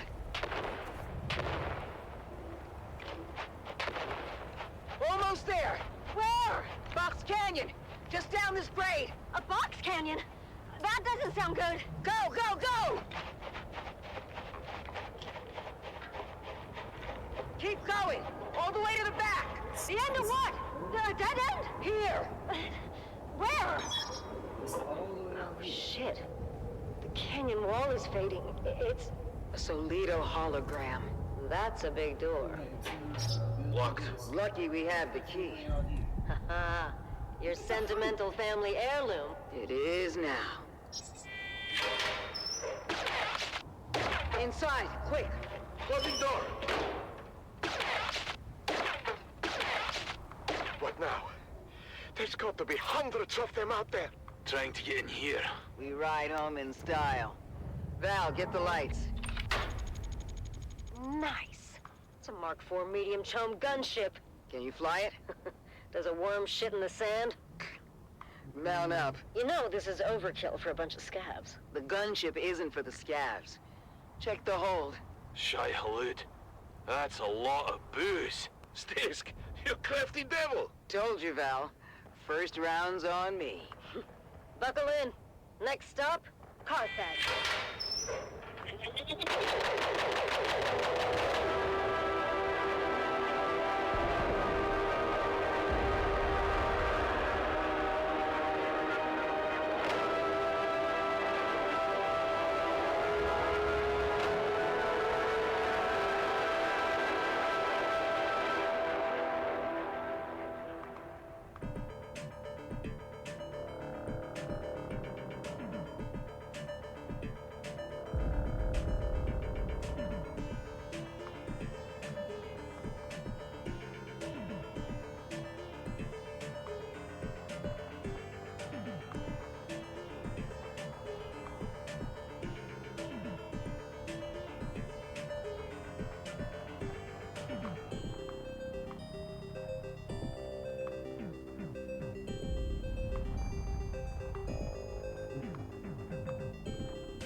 Missions or whatever.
That's a good idea.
I'm not going into that. I was about to go into that, bro.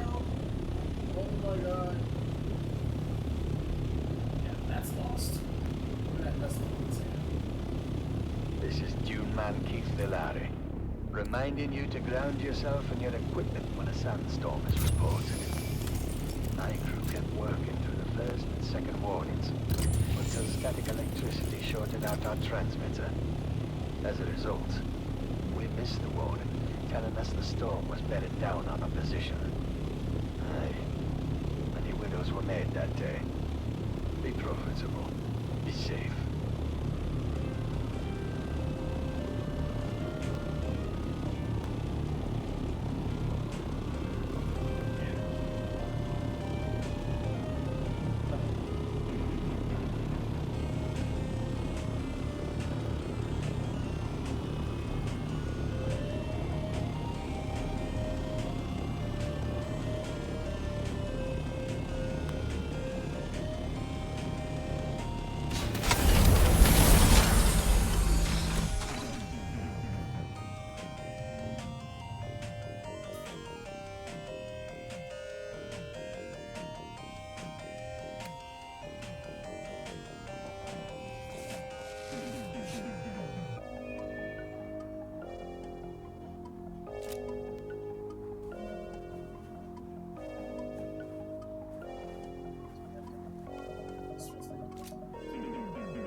Nice to see you again.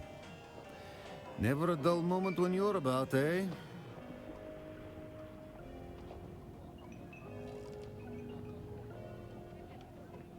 We Harkonnen believe in power and hierarchy. The strong prevail and free the weak from agency, delivering them to glorious submission. Which are you?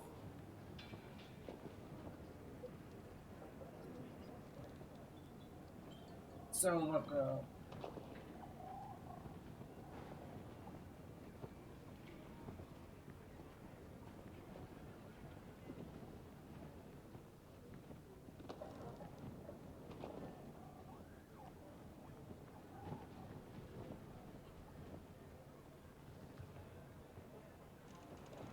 Wealth, power, vice. Nothing is old. You must wrestle it from the hand that feeds you. That's success on a plate. Right now, I'm the hand that feeds. Regardless, you seem shrewder than my Atreides counterpart over there. Look at that poor lumpling, waiting for a pat on the head from his masters. I'd call him a typical Atreides hypocrite. But dear Anton lacks the depth for hypocrisy. He truly believes the fairy tales his house spoon feeds him.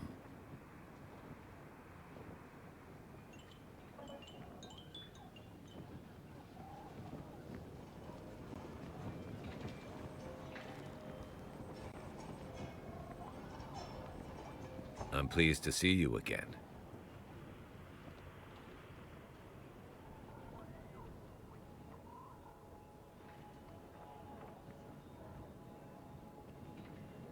I am of House Atreides. There is no call I do not answer. There is no faith that I betray. My roots stretch back to the ancient mythologies of Earth.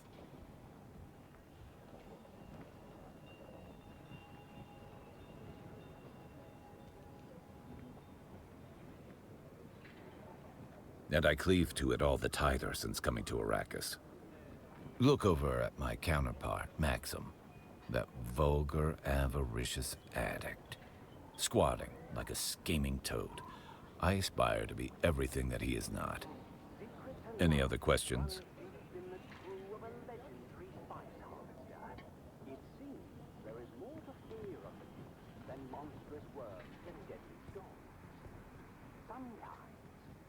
Then I have work to do. Join us on our continued search for the truth behind the disappearance of Chief Jarek Thorne. It's Death on the Titan, Episode 2, Web of Fear. Crew Chief Jarek Thorne died under questionable circumstances following a heated argument with deckhand Rico Marr. And while searching Rico's locker, Captain Noah discovered a coded message from Atreides intelligence addressed to the dead crew chief. I started the day by reviewing the recording of Captain Noah's initial interrogation of Rico Marr. Rico, now why don't you come clean? We found the Mimic film in your locker. How'd it get there? Look, you can tell me. Or you can wait until whatever hatchet man the Spice Miners Guild is sending. And you know what his job is gonna be. To solve Chief Thorne's murder. No, you idiot. Chief Thorne's death is the least of it. The man the Guild sends is here to get the spice flowing again. And that won't happen until the crew settles. It won't? No, unfortunately for you. Chief Thorne was well liked. The crew was out for blood. I suppose the easiest thing for me to do would be to hand you over. Let the crew tear you apart. Throw the pieces overboard. I don't know anything about any Mimic film or anything like that. Someone must have planted it. I need more from you, Rico. How did you know about the message, and who ordered you to steal it? No. Why would I risk everything for some stupid message? Yes, Thorne and I fought. That doesn't mean I killed him. Rico was adamant that he spent the night of Thorne's murder alone, in his bunk. I presume you have some business with me or House Tseda. Sorry, Captain, I didn't remember it first, but I did see Rico that night. You saw him? Where? Slipping into the Shigawa. Okay, I was there. I saw the message come in and I took it. But I didn't kill Thorne. It was at this point I arrived on the Titan and witnessed the following. Why did you take the message? I thought it might give me some dirt on Thorne. Something I could use against him. He was threatening to ruin my life. Give me your hand, Rico. Still alive? Not too bad. We had a bet going.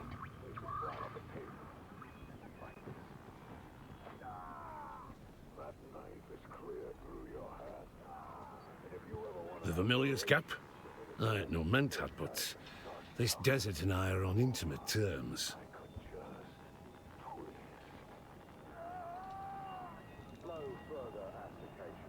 Oh, that's because of the iron. Used to be a big industry here for it. You can still see some of the old rigs. Long, long ago, before the spice craze. You take me for a tour guide. See that big rock shaped like a hammer? That's Merzaba. Great view. Start there. See what you can figure out. To the operator of the Shigawa shack during Thorne's rotation. Conflict? You could say there was conflict between Thorne and Tessa. We couldn't decide if they hated each other or had some secret, twisted thing going on when no one was looking. Guess hate won out in the end. What was the source of conflict between Thorne and Tessa? Everything. From resource allocation to safety protocols. She was never happy with a single decision he made. What about the encrypted messages? Thorne received a few of them over the past months. I never decoded them. Thorne handled it himself. One by one, the pieces began to fall into place. Engineer Tessa Lim had a combative relationship with her crew chief and wanted him out of the way. But I knew there had to be more to it. And to discover what that was, I would have to go to the source. Thank you for cooperating, Tessa. Oh, what choice do I have? None.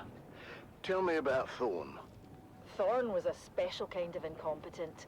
The dangerous kind. In spite of what you think, it wasn't personal. His bad decisions put our lives at risk. He was well regarded by the crew. Big whoop. So he was popular. Doesn't mean he was good at his job. How does Rico fit into it? I never told Rico to steal anything, but I knew Thorn was receiving those messages on the down low. And when Rico came back with his face busted in, maybe I'd put the idea in his head. To steal the message? Yeah, but if anyone needs to be investigated here, it's Lena Orlov. Hart and Thorn had something going on. Interesting. I've heard from others that you and Thorn had something going on. Don't make me throw up. Jarek Thorn makes the Harkonnen look attractive by comparison. Tell me about Orlov. To start with, Rico sleeps in a bunk. Thorn has a cabin with a door. So? So, unless Orlov can see through wood, how could she know that Rico was in Thorn's quarters that night? She must have been there, right? Inside Thorn's cabin. How else could she have such intimate knowledge of his thoughts and plans? The accusations were flying fast and loose, and tensions were running high. As I wrapped up the interview with Tessa, she dropped another bombshell. And if Rico was supposed to be in the Shigawire shack alone that night, where was Jeb, our trusted operator?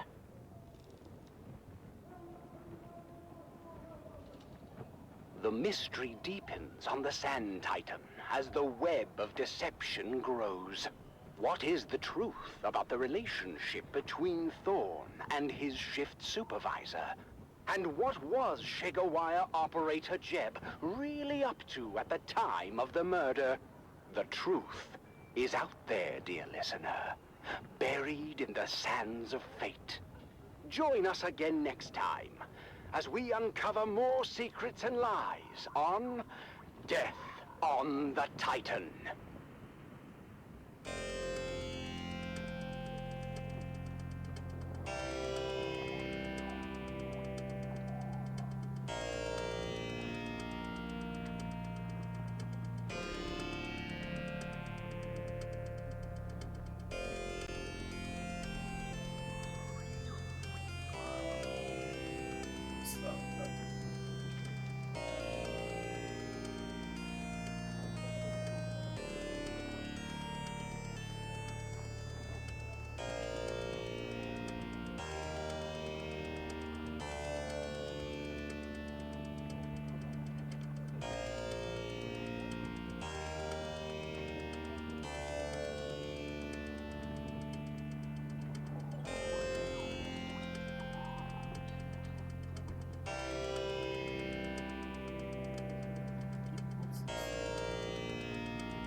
Looking it up. Get at the Googles.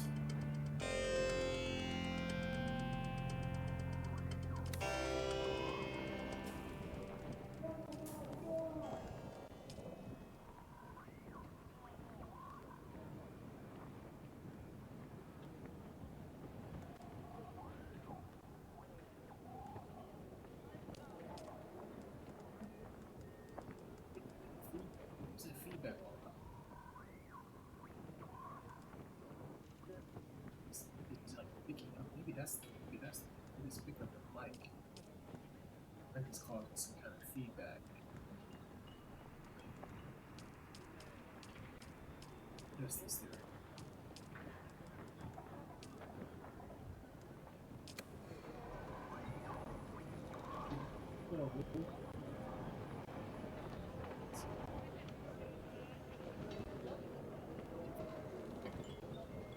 So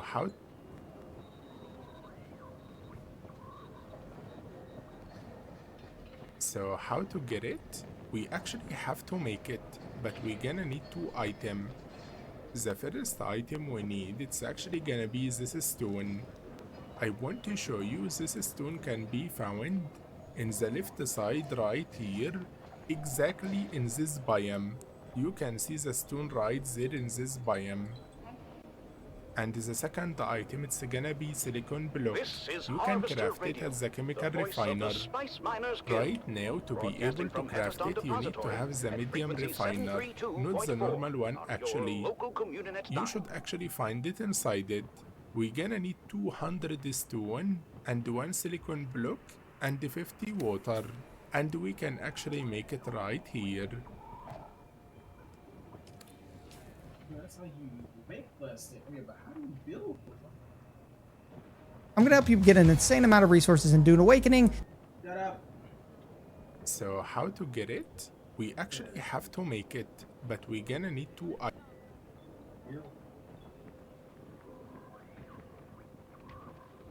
Highest durability rate. Yes.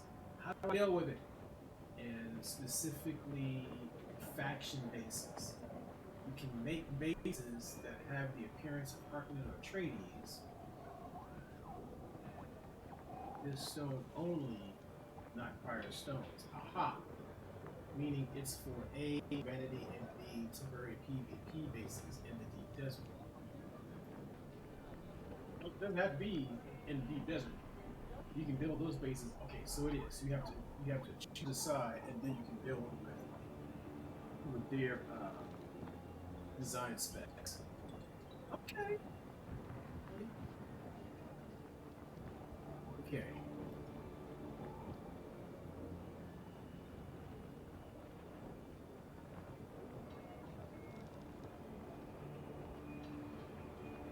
How do you place these? Right. No, I think all children. Unlock Atreides building blocks by getting to the tier 3 level? Wait, hang on. You can unlock Atreides Harkonnen building blocks by getting to the tier 3 level with the respective Great House, and then going to either Arakeen or Purple Village to buy the schematics. Hang on. You can unlock the building blocks by getting to tier 3. How do I get to tier 3?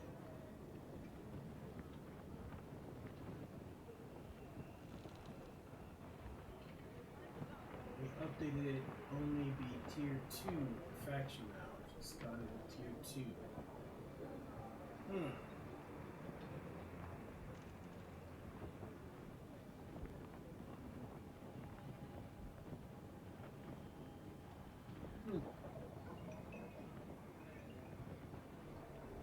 Hey, how do you get to the tier?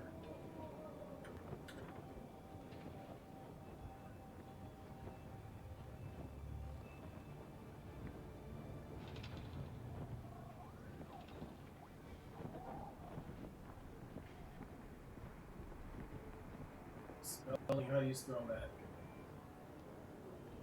A-T-R-E-I.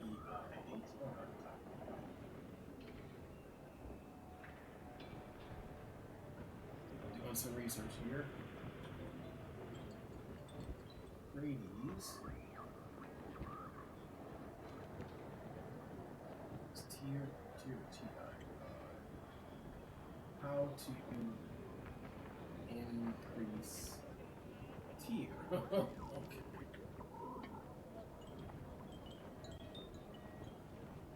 Ah.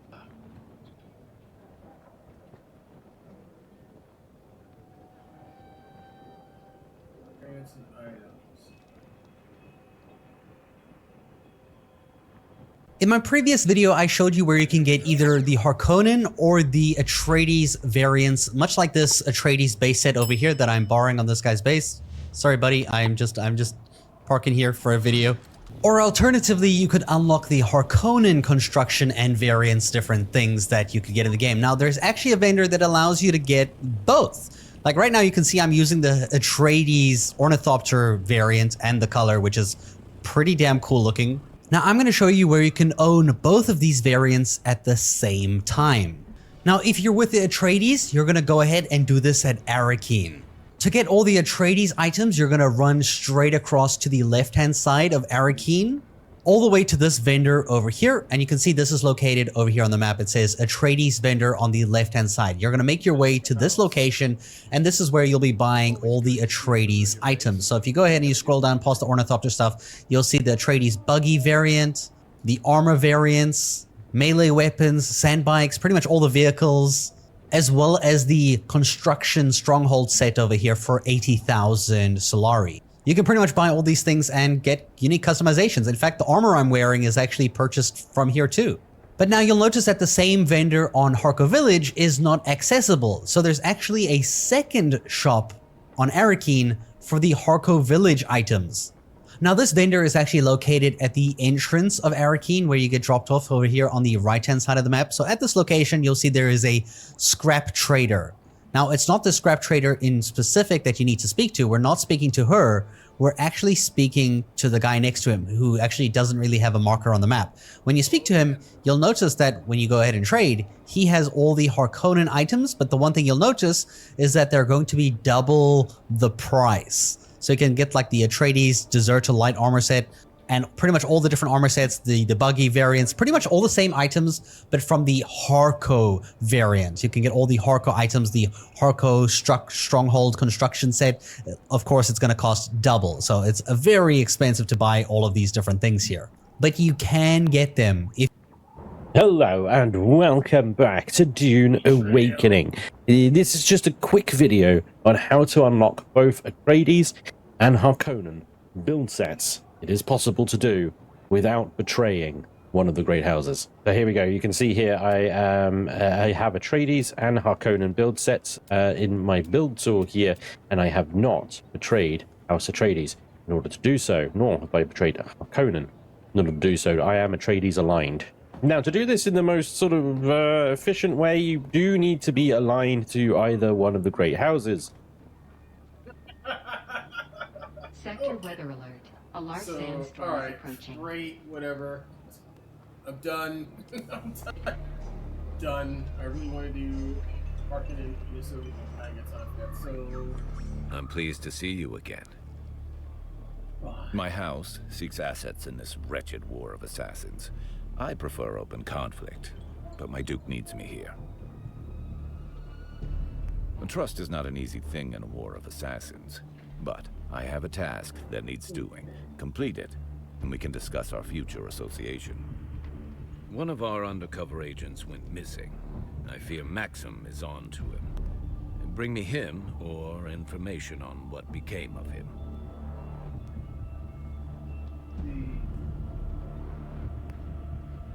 What was this agent of yours up to? Find the agent. Details are in this contract. Action. Okay. Sector weather alert. A large sandstorm is approaching.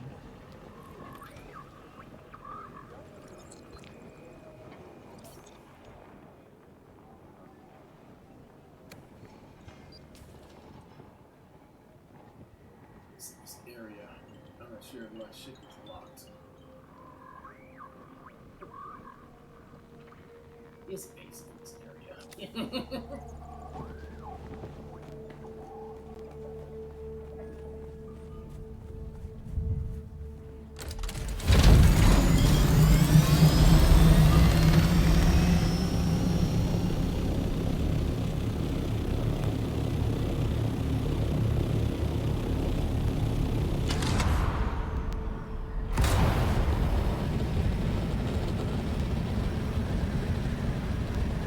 Sector weather alert.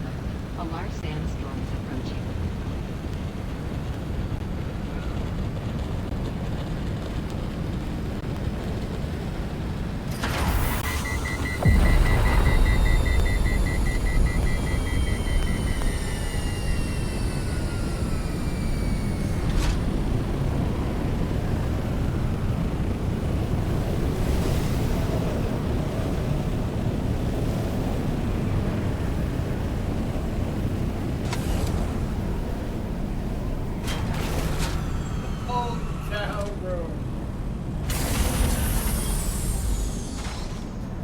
Wild as hell.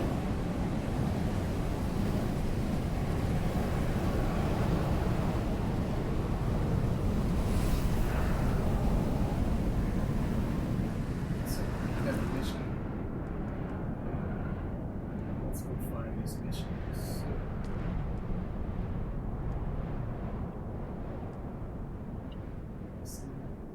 Spy.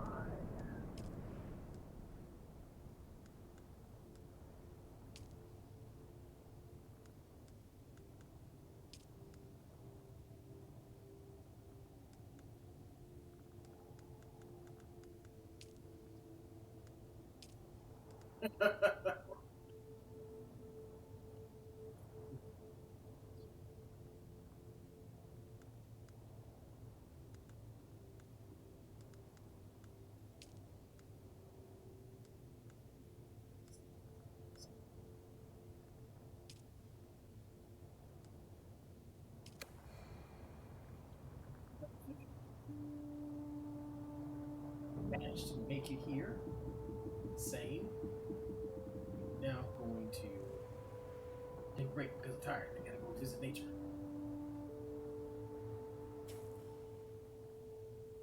Thank you for stopping by.